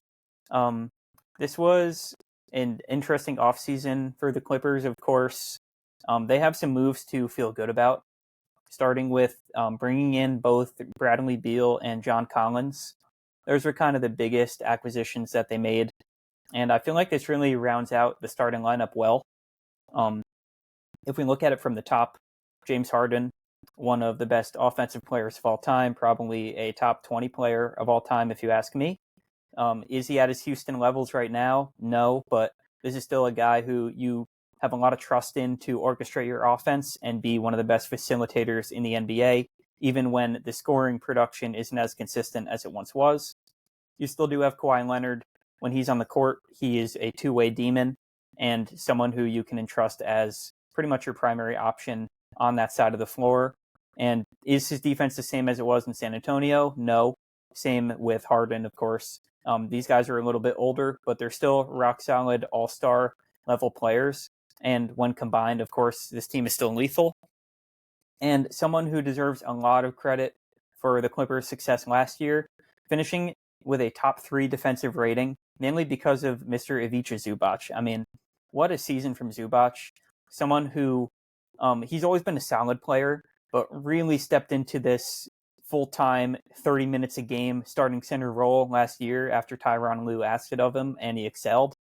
He is a dream pairing for someone like James Harden, because Zoo can't only excel in the pick and roll, he can excel with mismatches as well. And Harden's very good at nitpicking those, and he's always been good at feeding his center. So Zubac has taken full advantage of that. Franchise legend Chris Paul has rejoined the team as well. Of course, he is now approaching age 40 and isn't what he once was with this team a decade ago, but an exciting player to have. And I think it is cool how they kind of have this trio of like 2010 stars of Chris Paul, Harden, and Kawhi. It would be kind of cool to see that team get a ring. But again, it is the Clippers, so I don't think that they're going to do too much in the playoffs. But yeah, if we do move on, they also did bring in Brook Lopez, who's a good backup for Zubac as well, and provides a little dynamic in the terms of being able to space the floor, which would be Zubac kind of one shortcoming. But I have this team ranked at 5 for obvious reasons. They have a lot of solid talent. Because they're the Clippers, I don't expect a lengthy playoff run or anything of that manner, but I expect regular season success and a team that should comfortably make the playoffs, barring health, of course. Yeah, this is actually where we defer a little bit. I had the Lakers at 5 and the Clippers at 4. So this is I my have the fourth Lakers at ranked team. 4. Yep. Nice. So yeah, that's probably the only one where we defer on, but yeah, and it really is close between those teams. But I really do like the way that this roster has panned out.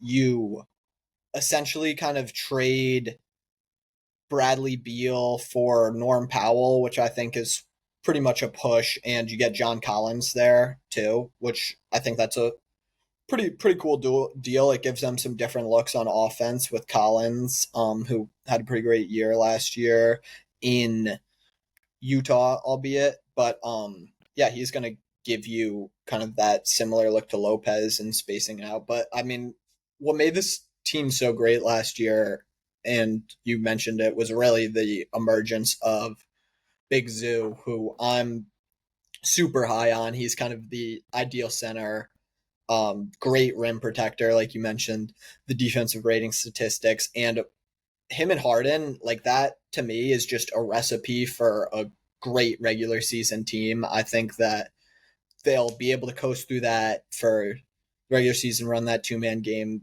I think that provides a really great floor. And obviously, the question is going to be how healthy Kawhi is going to be, and if you can get him for a full postseason run. That's where I think that the Clippers do become like a pretty scary team. I mean, you saw last year they pushed the Nuggets to 7, and the Nuggets are going to be pushing for a finals appearance again. Like, this is a team who I think can really go up against some of the heavyweights and contend when they're fully healthy. I really do like just the dynamic here. I mean, and they have a lot of solid depth. I think they're banking on the fact that the defense is going to be back again with Zoo obviously anchoring that. Kawhi, not necessarily the same as he was at the peak of his powers, but still obviously a very positive there. And then you have versatility. I mentioned Collins, who's passable there, but you also have Derek Jones, and Chris Dunn is a very big part of this team's defense on the perimeter too. He was great addition for them. So I love the way the bench unit works. Bringing in Paul again, I think you kind of are going to have very controlled point guard play for the full game now between him and Harden. Just cool to see those two on a team together too.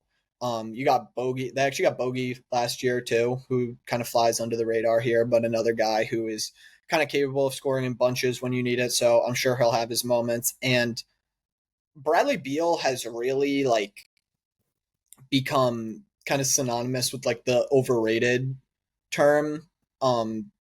Mostly I think due to him playing on a $50 million contract, but Bradley Beal on a $6 million contract, I think almost like turns underrated. Like, he is a very solid, capable, like third option. Like, I mean, you don't want to devote like a third of your salary to the guy, but in this role where he gets to play off the ball, he's a great shooter. He has a little bit of playmaking chops too. He's going to be able to, potentially like drive a little if you're closing out on him too hard. And I think overall, just the feel of this offense, like, I'm super optimistic on it. They all can score the ball a little. It's going to be just pretty fun to watch. I'm super excited to see this team.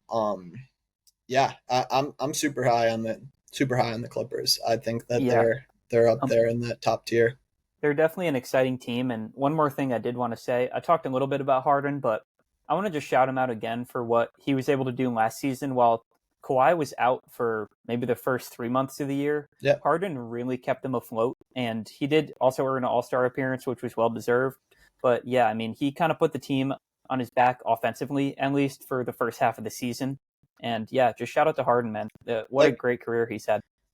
just having that like awesome decision maker and pairing that with like a kick ass like center who's gonna just like do all the things that you want him to do, especially in a Harden led offense and that pick and roll. It's just like I said, like, gives this team such like a good floor. So Kawhi, like, you don't have to play back to backs. Like, you'll probably be like 55, 60 games a year, like, hopefully, like, stay fresh for the playoffs. Like, I feel really good about that, to get them through the regular season. I mean, when you get to the playoffs, obviously it gets to be a little bit more nerve wracking playing the game with Harden. If I mean, it feels like the past couple playoff runs he's had like really great flashes. I think this was probably one of his best too, but it just seems like you are kind of just a little nervous waiting for that one potential disaster game that he's had a couple of seasons. But I mean, if you can avoid that, then that's like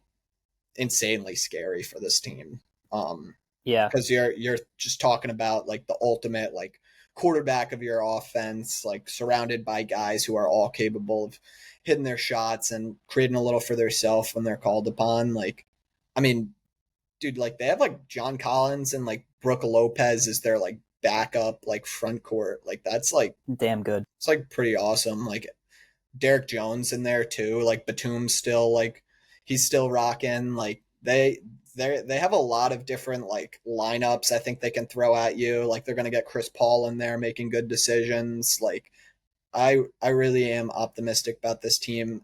They're very well coached under Ty Lue. They just they're a winning basketball team, and I think they do need to be respected as one of like the serious teams at the top of the West. And yeah, like you mentioned, I mean, the Clippers have kind of had a history of just very long streak now of successful regular seasons. It's just about making that playoff push, which I mean, it's going to be tough with the state of this West for sure, but I think that they're well set up to be in a good place for that run if Kawhi's healthy. Just got to see it happen. You know, there's a first for everything, so we'll see. Hey, We'll see, but that's the attitude Clippers fans want to hear. Um, maybe but I am a Clippers fan for the year. I do like this team, but hey, I love Chris Paul and Harden, man, so I can't hate on them. But it's a I know sick. we kind of did have the LA teams flip flopped. Yep. I had the Lakers coming in at number 4, so a spot above the Clippers for me. Um, if you kind of see a trend for me so far throughout my list, it's I really do trust those guys that are someone I deem like the top dog. And Luka Doncic is someone that I definitely deem as a top dog. I'm a heavy believer in the Doncic bounce back this season. Last season was just a roller coaster for Luka. I mean, he started off solid and then he was injured for a while, and while injured, unbeknown to him, ends up getting traded. So that kind of threw his whole world for a 360, and I don't really fault him for some of the slight inconsistencies that we did see throughout his Lakers tenure so far. But next year, I do envision that changing in a big way. It's been well documented. Of course, we've seen it for a couple summers, the Luka Doncic workouts, and maybe he's getting thinner and more in shape. But it seems as legit as ever this summer. I mean, he was just on the cover of Men's Health magazine, and he's looking really good. So I'm all in on the Luka Doncic bounce back, and I think he's out for revenge this year. And of course, we're pairing him with the best player of all time. And I know that this guy is going to be 41 in December. Like, that's a crazy number. That's a crazy age for any professional sport. But it's the best player in NBA history. And I trust LeBron to keep producing at an all time level. And especially even if he's integrated in as more of a second option, which is something that has always been more of a theory around LeBron in his later years than ever seeing him be more of a real second option and taking a step back. But I think with a prime Luka Doncic, it's the perfect time to experiment with it.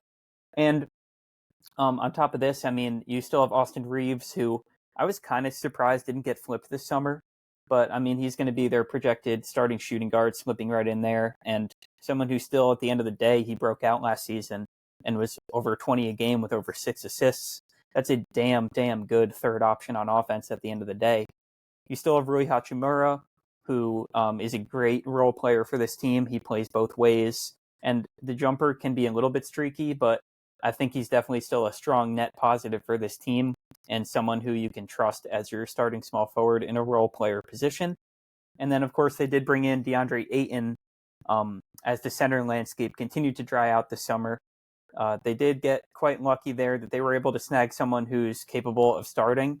And we did, of course, talk on the Lakers in our initial video on this channel as well. But DeAndre Ayton is a player who, at one point, he was the starting center on a team that made the NBA Finals. So that is a fact that still exists, and it's something that is well, I think, within the realm of possibility for this Lakers team.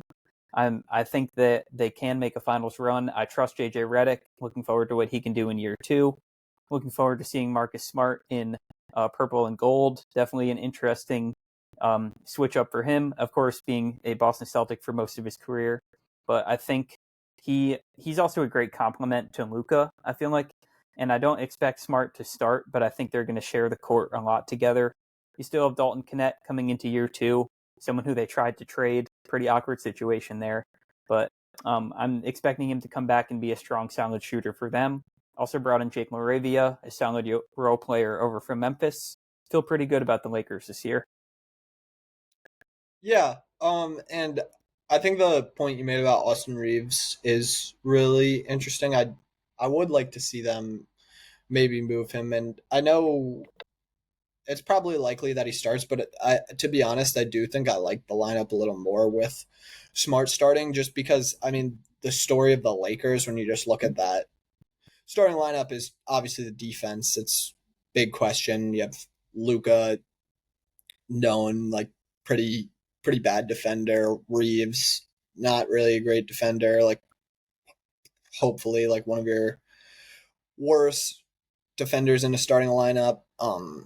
Roy, he's passable. Probably your best defender in your starting lineup at this point, which is not not really what you're shooting for. And LeBron, I mean, he obviously flashes any given series. He can elevate to be a good defender, like we saw in stretches last year. But the question with him overall is just going to be how much can he truly exert himself over the span of the big 82 game season plus a playoff run. I know he's obviously the ageless wonder, but I mean, Father Time is undefeated. I'm not saying that any slippage will happen, but I mean, maybe last year we did maybe see the athleticism take more of a notable downturn than we've seen, and more just the questions about not like the highs of the highs, because I mean, obviously on any night he can be like a top three player in the world, like he's LeBron James, like still has the mind, like still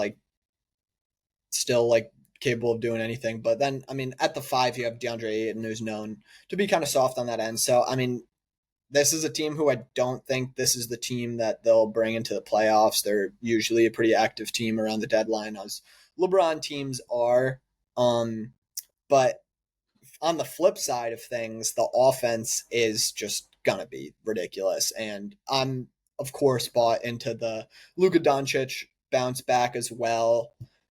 I'm buying into all the pictures saying that he looks better. Like um he's seems a little more locked in the Euro League stuff that's been going on too. I've only heard great stuff about Luka Doncic this off season, so I'm super excited that. And I think just a full off season of getting like locked into the roster you have, obviously, like when you have such a catastrophic deal like happen in the middle of the year, you're not really fully going to be optimized, I think, to like just get situated with the team. And I think with guys like Luka Doncic and LeBron James, who are just like such like mental, like cognitive basketball players, it does definitely take a little more of an adjustment, like to get to know your team, like to get your guys, know when your guys are in the right spots. Like obviously they're playing on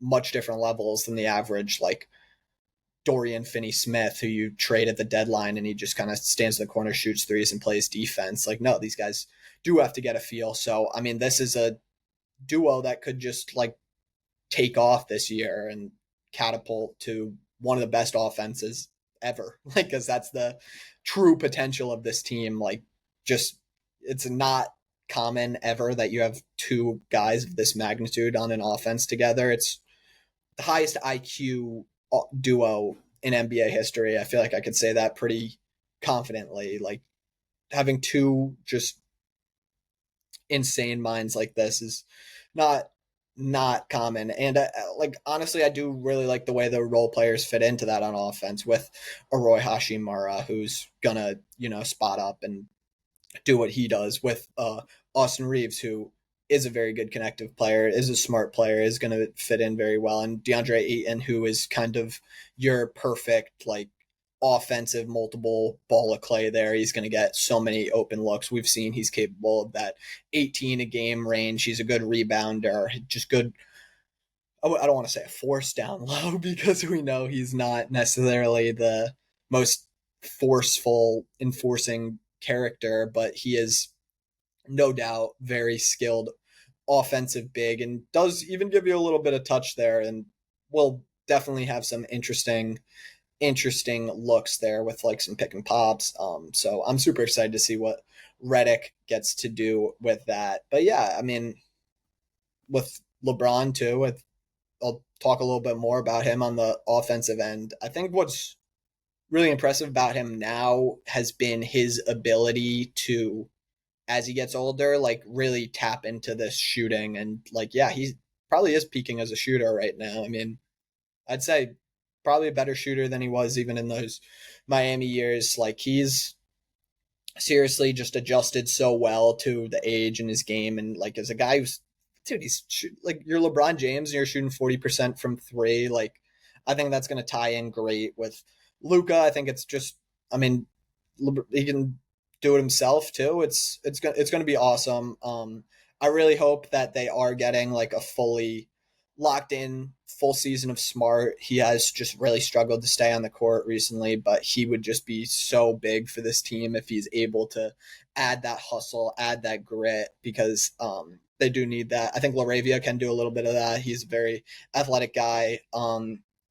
Maybe some Vando in there too, because I think this team, maybe in contrast to some of the more recent Laker teams, does have the spacing to accommodate more of a Vando on the floor. I think he can maybe play alongside Ayton, and you can kind of live with it from a spacing point of view. So hopefully you're getting another great defender there because we know he does really excel on that end. And yeah, I know Maxi Kleber is not the most flashy name ever, but he can go in there, give you some good minutes from the arc. Jackson Hayes is back up big. So uh, I do think this team probably isn't complete. I would like a few more depth pieces, maybe like a true like point of attack defender for the starting lineup, but I just undeniable the talent here. And it's hard to have a team with LeBron James and Luka Doncic outside of the top 5 seeds. So I think they'll Yeah, be that. And yeah, I trust JJ wholeheartedly to optimize that duo as best as he can.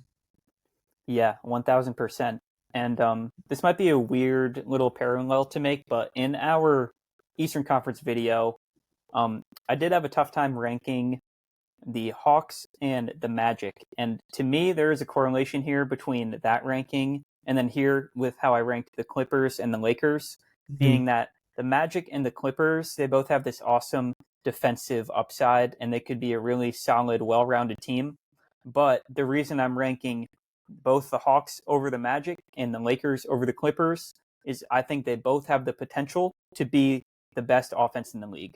So when something like that comes to fruition, and I'm just projecting ceiling wise, that's why I am slightly leaning to the Lakers here. Um, if you don't have anything else to say on the matter, I am definitely fine to move on though to number three. No, I think that's a super interesting parallel, and you're right. It does kind of, I guess, speak to the philosophies a little bit at play here. I mean, obviously, the supercharged offense is awesome. And I mean, if it really does connect, like, gonna be scary. But yeah, I would say that's pretty true in terms of like, I feel a little safer about like both the Magic and the Clippers, but Right. I do acknowledge that the upside is just ridiculous for these teams. But I'm an upside guy. yep, Yes, sir. that's All right. awesome. But yeah, want to get into the 3 seed? I think we're aligned in the top 3 teams. So you have the Rockets here. Yeah. And again, I do just want to preface with both the Rockets, who I have at three, and little spoiler, the Nuggets, who I have at two. We did again touch on them in a decent amount of depth in our first video. For So I sure. am just going to kind of skim over Houston. I mean, we know what this team is going to be this year. They're going to be a monster under head coach Ime Udoka, one of the best coaches in the league. You replace inconsistent first scoring option, Jalen Green, with one of the best scorers of all time in Kevin Durant. So it's pretty simple for them. I mean, they were one of the best defenses in the league last season, and they should continue to be elite on that end, while also potentially having another step on the offensive end as well, which they were still only 12th in offensive rating, which I find pretty surprising and maybe a little bit underrated from their season last year, because they did have the well-documented shortcomings in their half-court offense. But yeah, I mean, core of Alperen Şengün, a hub type of center who you can put in the pick and roll and also post up and run actions through in that type of way. Just an awesome luxury and a dynamic center there. Amen Thompson, someone who I'm projecting to take another leap this season. Really excited to see what he can do on both ends of the floor. And I'm really excited to see what type of opportunity he gets offensively, mainly downhill, because I think with the departure of Jalen Green, and even if he was here, I think Amen is the best slasher on this team. And just his ability to play above the rim should be used as much as it can be by Ime and Houston. You still have Fred VanVleet, pretty great veteran point guard, a guy who's won a ring, a guy who is a good defender at the point guard position, a little bit inefficient from time to time, and he kind of always has been, but I would take that trade-off any day of the week with the positives that he brings to the court. Off the bench, you're going to have Tari Eason again, an awesome two-way player, another guy who's a freak athlete, and he does all the little intangible things for Houston. You bring in Dorian Finney-Smith, a two-way player, someone who's going to be effective spotting up and effective as a point of attack defender off the bench. And then you have Clint Capella, Steven Adams, guys who you can plug in and really embrace the taller lineups that we saw Houston love to use so much last year, the double big lineups. Maybe we see a triple big lineup this year. Sounds exciting, but we'll see. But yeah, I mean, Houston, team I'm very high on, and I know you are as well. But yeah, they're coming in at 3 for me. Yeah, why not? Why not throw Sengun, Capella, and Adams out there? Throw KD at the 2, and then Amen at the 1, and you got It the sounds like 2K. biggest. Yep, you got one of the lankiest lineups ever. And I mean, even when they don't do that, and they do have probably Van Fleet out there, I mean, they'll still have like Jabari, and they have DFS who can come in, and obviously KD is just insane wingspan. Like that's a long team, and such a like when you're bringing all this talent into Ime's system, where last year it's like this team they played tough, they crashed the boards, they got out in transition. They're a young, athletic team, and adding KD to that is just what they needed. I've talked about it before. Just bringing in the half court offense to a team that its biggest weakness was half court offense. It's really a match made in heaven. So there's not really too much to say on that other than, it's going to be fun to watch. It's going to be great.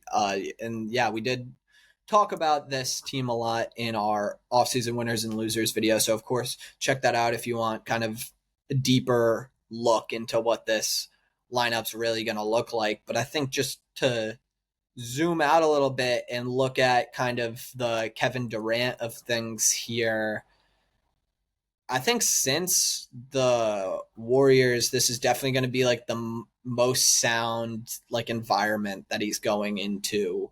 It's not some like brand new built up like super team that doesn't have like an established culture, and just has like a good mindset, I think, which I think is probably going to go a long way because we've seen these super teams fail twice now. Obviously, you did have like a lot of talent on those teams, specifically like in Brooklyn. I don't know if you necessarily have the same like high level talent here, but I do just like feel a little like safer about this team. Like I don't think this is a team where the floor is gonna like drop out, like we saw in Phoenix or even in Brooklyn at times. Like this is just a very like scary, tough team that put up like a serious effort last year in a fight. They could have beat the Warriors. They went to 7 with them, and they could have gotten into a rock fight with Minnesota. But adding KD to that, it's just going to be awesome. I'm super excited. This is probably the number one team that most people want to see going into the year this season. Just want to see how they look. They're going to be in contention for the one seed here. It's really is like the top three in the West is going to be just fascinating to watch unfold. So unless Yeah. you have anything, we could probably get into number two, which will be like you said, we both have the Nuggets, which is a similar conversation here. With them, I do feel better about them even just I mean obviously Jokic and all, but I almost contemplated putting them at one over the Thunder, and I think it really is kind of interchangeable. I mean, we saw how close it was this year, and I think they made some really great additions. So, I mean, I'll pass it off to you to break it down on the Nuggets, but I mean, I'm super excited about this top three and super interchangeable in these. Yeah, they are interchangeable. I wouldn't be surprised at all if Denver or even Houston, like you said, is the one seed at the end of the season. With Mm-hmm. Denver, we know where it starts. It starts with the best player in the world, someone who just did not win MVP despite averaging a 30-point triple double on some of the best efficiency you'll ever see. Nikola Jokic, we know that this guy is going to dominate every single time he steps on the court. When you have a player like this on your roster, it is integral that you continue to build around him in any way you can and maximize his window. And that is what Denver did here, bringing in the more cerebral and mature Cam Johnson to replace Michael Porter. And yeah, I mean, Cam is just going to fit in here perfectly, in my opinion. A smooth two-way player with hints of off the dribble that he should be able to maximize here in Denver and their amazing offensive system. You still have Jamal Murray, someone who was a hero back when Denver won it a couple seasons ago, and we've seen incredible playoff stretches from before. He averaged, I believe, what was his most ever, 21 a game last regular season, and he did show some flashes in the playoffs, but you could definitely tell that those Thunder defenders were giving him fits from time to time, which you can't blame him for. I mean, you have Lou Dort, Jalen Williams, and SGA hounding you all game with hints of Case and Wallace. It's no fun. But yeah, I mean, it's still a very good team. You have Christian Braun coming back, who was a quiet 15 a game last season, and also a good defender, a great athlete, and someone who is always on the same page, it seems, with Jokic. He's great at breaking out, and Jokic, of course, loves to throw those leak passes. Braun was definitely a threat in the transition because of that connection. You bring back, Aaron Gordon, someone who was a hero for them in this past playoff run and made countless big shots along the way. He's an awesome lob threat, someone like Braun, who always seems to be on the same page as Jokic and is exceptional at moving without the ball, which is something that a player with Jokic's mind and skills will always be able to maximize. You bring back Bruce Brown, who won an NBA championship with them a couple seasons ago and had his best ever season in Denver. Looking forward to seeing what type of spark he can provide for them off the bench. You have Tim Hardaway, another solid spot up shooter who is the definition of streaky, but he can definitely win you some games if he comes in at the right time and is able to produce. Peyton Watson, a fun, young, athletic defender who they definitely like over there in Denver. They give him some pretty solid opportunity, and he's usually able to produce. He does struggle on the offensive end, especially with that outside shot, but he does a lot of intangible things, and you can never have too many athletic defenders. You bring in Jonas Valanciunas, who will now be the backup to Jokic and the best backup he's ever had, assuming he will be playing for Denver, of course, but um, I think he yeah, said he is. he said he is cool. And then they also do have Julian Strawther, another guy who showed some great flashes last season for them. He can shoot the laces off the ball, especially when he gets hot. And yeah, I mean, top to bottom, this roster is super solid. David Adelman stepped right in, and I believe at the time of this, he has more playoff wins than regular season wins, which is a pretty funny stat for a coach. But That's crazy. he showed great poise and maturity, being able to step into that very awkward situation with the falling out of Mike Malone at the end of the season. But I'm sky high on Denver, sky high on Jokic. Wouldn't be surprised if they're the one seed, and would not be surprised if Jokic has his second championship ring at the end of next season. Yeah, with Adelman too, it's encouraging that you saw he was able to kind of stop OKC's offense a little bit in the playoffs with that zone he was running. You hope that he can continue to give that team some trouble, because that's really the big bad like monster that you want to get out of the way here. And I think it was encouraging that series against them. You mentioned like the drawback to me, like putting the Nuggets at one, and like I really wanted to because I love Jokic and I know he's just gonna go off. Like he'll be even better than he was in the playoffs this year, where he even had an off game or two against OKC. But yeah, it is going to be tough for Murray when going against a team like OKC, where you can just kind of swarm him with that like terrifying army of perimeter defenders, which is really not where Murray wants to live ideally. But yeah, I mean, we talked a lot about this team. We're familiar with this team. It's just one of the most finely oiled machines in sports, like a Nikola Jokic offense. You can trust that they're always going to get the right shots off, and if they're not, it's most likely not going to be his fault. And when you surround him with a group of guys that is so geared towards what he wants to do and fits with him so well, I think only great things are going to happen. I'm super excited to see what Cam Johnson does. I think he versus MPJ even gives you like a little more defense too, on top of the flowing passing cognitive abilities that you mentioned. Obviously, not necessarily as strong of a rebounder there, but I mean, you're going to play him at the three, and you got Aaron Gordon and one of the best rebounders in the league at the five.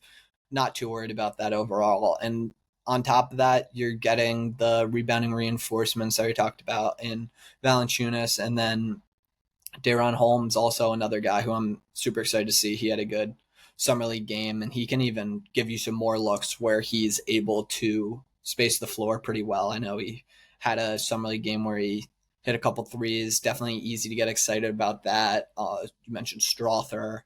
Would love to see another leap from him because he had a great showing in that playoff game. Think he can definitely get into the lineup. Hardaway Jr. You're just surrounding Jokic with like guys who are going to be able to like catch and shoot threes, create a little bit when things get ugly and it gets late into the clock. It's just you're preparing when you're preparing Jokic this well, it's going to be very, very close. I don't think you can confidently say that OKC is going to come out of this conference at all. It's going to be a fight, and I mean, I just can't wait to see how this all unfolds in the playoffs and all. It's gonna be a crazy, crazy Western Conference this year. It really is.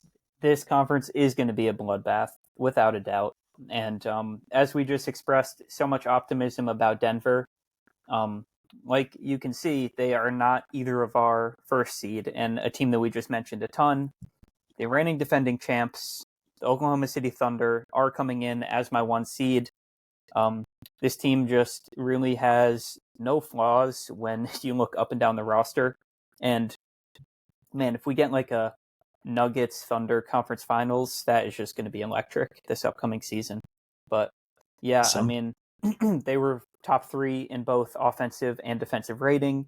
You have the reigning MVP, Shai Gilgeous-Alexander, coming off one of the best guard seasons we've ever seen, racking up a regular season MVP, excuse me, and also a finals MVP on top of that. You have Lou Dort at the two, one of the best defenders in the entire league, someone who has made strides on the offensive end with his spot up shot as well, and an engine for this Thunder team, and someone that I know the fans of this team love so much, as he's been around since, I want to say, 2019 or 2020 with this team. Moving down, you have Jalen Williams, all NBA third team, all defensive team this last year, one of the best two-way players in the NBA, and one of the best second options in the NBA. He's an elite secondary facilitator, someone who Mark Daignault and the Thunder feel comfortable letting Shea go rest up on the bench while J-Dub kind of runs the show with the second unit. He is a great shooter, really elite mid-range, can get downhill. He's athletic. He can play make for others. He can really do everything and is one of my personal favorite players to watch in the league. Incredibly skilled and definitely feel good that he can add a ring to his resume at such a young age. Moving down, you have Chet Holmgren, of course, the third leg of the Thunder's Big Three, someone who had his season definitely kind of almost cut short. I guess you can say definitely cut short. I mean, he was out for many months with that hip injury, but I want to give a lot of credit to Chet because he came back and then it was kind of right into the playoffs for the Thunder. And while he wasn't his aggressive self that we saw at the beginning of the season, that had a lot of people very excited about his outlook, he was still integral, and I don't think they would have won the ring without his contributions on both ends of the court.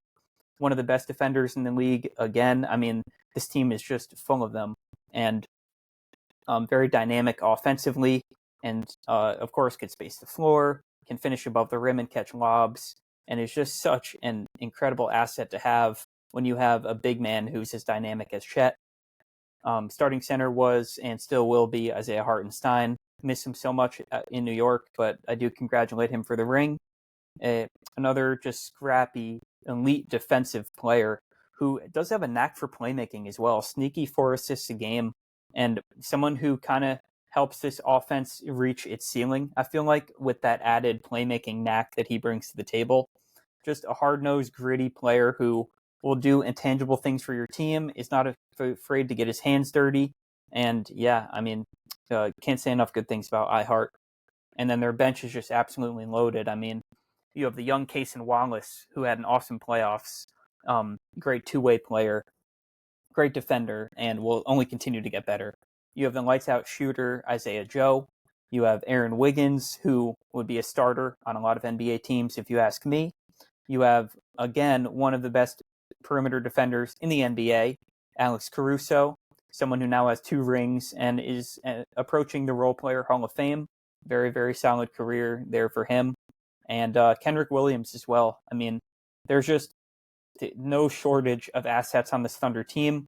And then an exciting, just a very exciting roster. And I have them again at my 1 seed. And like we said, do we see maybe Denver or the Rockets steal this 1 seed during the regular season? It's possible, but I am currently projecting the Thunder to be here. And the last name I want to mention, Nikola Topic, someone who has not played a minute yet in the NBA and was a lottery pick, who we can expect to suit up for the Thunder next season. So they're going to keep getting better. Yeah, I'm really excited about Topic. He's going to be cool to see just if he can get in here and contribute. I mean, that's like a serious piece. I really liked him as a prospect. But I agree with all the things you said. It's like the starting lineup is like damn near perfect, and then you get to the bench, which just goes like another like 6 guys deep pretty much. So it's crazy. I mean, Shea in the midst of like one of the best guard peaks we've ever seen. It's just ridiculous that people like try to tear this guy down. I mean, he is just just a superstar and like is in contention for one of the best players in the NBA. Like, I don't think he's better than Jokic, but like if you wanted to say he was like better than him this year, like I don't agree, but can't completely blame you. Like the guy is just one of the most like instant, like easiest automatic like buckets I've ever seen. Like insane how easy it is for Shea to get to his spots. Insane how easy it is for him to hit the shots from there too, so consistently. It's like people will do anything to detract from this guy, say that he has a loaded situation, like say that he's in a great offense. Like, I mean, he is the offense here. It all spins around his ability to consistently be able to get the shots that he likes, consistently be able to make them. Just like one of the best creators I've ever seen, and just plays at such an insane like pace. Like, not that it's too fast or like all over the place. It's like he plays at his pace, like probably to the truest extent that I've seen anybody in the NBA. Like, he does not get rattled. He will always just consistently come out and get buckets, and you got to appreciate it. You got to appreciate it while it's here, man. But looking at the rest of the big three, obviously Jalen Williams, just perfect number two option for you. He can do so much on both sides of the floor, like can create a little. He can shoot the lights out. Like, I mean, this is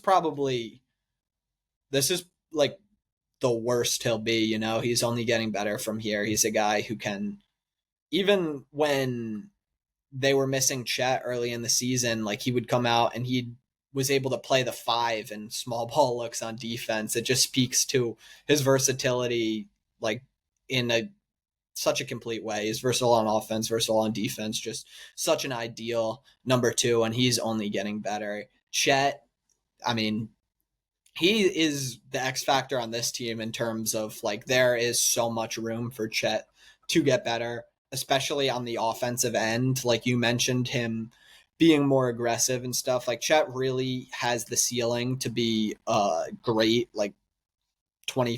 I think he could get close to maybe 25 points per game as a scorer because he can at his size, like he can create for himself. He likes loves to drive, obviously has the shooting touch, just great touch everywhere. I mean, in this offense, I don't know if he's ever like fully gonna, I mean, not necessarily develop, but fully get the opportunity to like show what he's got on that end. But like he is pretty much like has superstar potential in himself, and just continue gonna only get better. It was what, year three for him this year, like year three for both of those guys. They got a ring like as key parts of this team. It's ridiculous. And yeah, I mean, I think the ability to have Hartenstein there too to kind of do some of the more uglier stuff, like fill in for Chet's kind of smaller frame as what he can't do as maybe an elite rebounder. It just like completely just feels like they have all the bases covered everywhere. You get to the bench, it's like Alex Caruso, like arguably the best bench player in the league, like the most impactful. Like we saw in the playoffs his impact just flying around, like making players uncomfortable. Like it feels like every big game he's gonna make a play at some point that's gonna swing the outcome in your favor. And it's like, wow. Like I was really impressed with Cason Wallace in the playoffs too. Hit a lot of big shots, great defender. Like all these guys, dude. Wiggins is like such a bucket. Like they could even like, I'm surprised they haven't even tried like trading like a Kenrich Williams type of guy, because he could be a very solid contributor on another team. And it's like they just got more in the chamber. They got more picks coming. I mean, they're they're not going away for a while. I mean, at least how it looks now. I don't know how the CBA things are going to affect everything, but I mean, this team is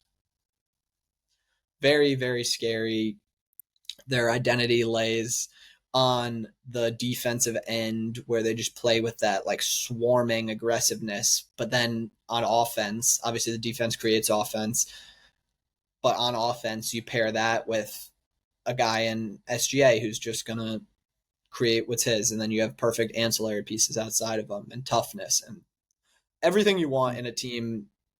This they have, you know. It's like, Yeah, I mean they're set up for now. They're set up for the future, and like you touched on, the defense was so incredibly elite and so historically elite in the playoffs that it kind of flies under the radar how their offense did kind of fall off in the playoffs. Mainly the 3-point shooting was just abysmal at times, but at the end of the day, it really didn't matter because of just yeah, how effective they were defensively and how consistent they were on that end. You talked a little bit about SGA and some of the hate and disrespect he may receive, mainly pertaining to his foul baiting. it doesn't make sense. I'm always going to be someone who, first, you're talking to a James Harden guy. I see that type of thing as a skill. if everyone could draw fouls at that magnitude, they would do it because first, it gets the other team in foul trouble, and second, it's free, easy points and an optimal time for you to be able to rest a little bit when you're at the line. But second, that narrative is just false. Since the 86-87 season, which is almost a 40-season sample size, there have been 13 seasons where the scoring leader shot less free throws a game than SGA did this past season. And the only two scoring champions that have had like a season where they did not take more free throw attempts per game than Shea in their career are just Steph Curry and Carmelo Anthony. That's it.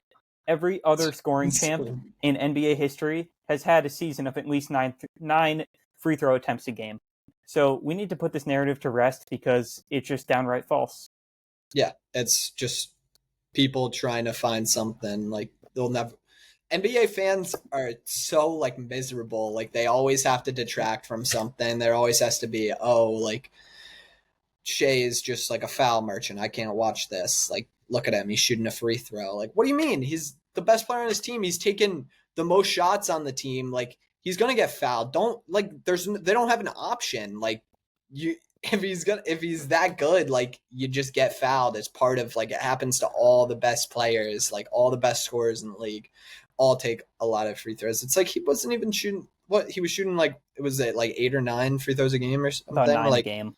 That's like, if you pay attention to NBA and you watch it like over the years, like, that is something that just always happens. And like, people want to complain, say like the league is too many threes, like they don't play hard anymore, they don't play defense anymore. Like, this is exactly what this team's like, exactly the opposite of that. And it just shows you like how many different ways there are like to win in the NBA now. This is like a truly like a pretty like old school like team that just is built so perfectly, and you can win so many ways in the NBA. Like, this is a great coach team. Like, there's so much you can say about them. Just one more fun Shea stat. If you take away from just this past season, if you take away everyone's points per game from free throws, he was still the scoring champ.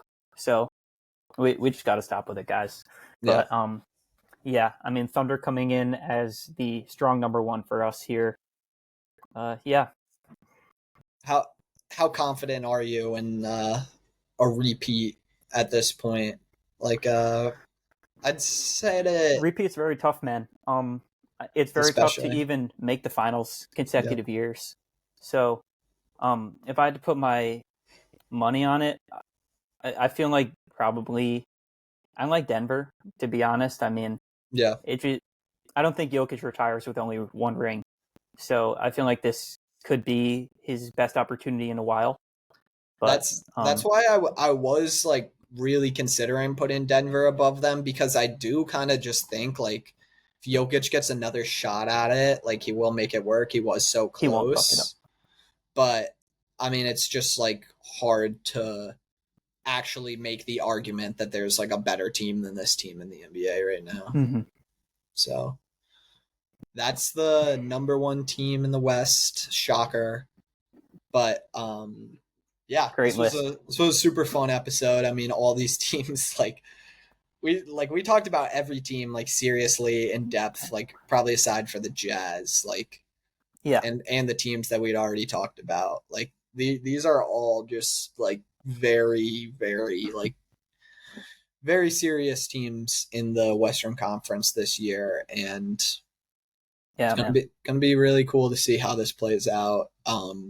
I'm sure it will go much differently than we anticipate, but we'll be there to cover that too. And something that I look forward to after the season is, of course, we'll revisit this. We'll revisit our East list, see where we were right, where we might have been wrong.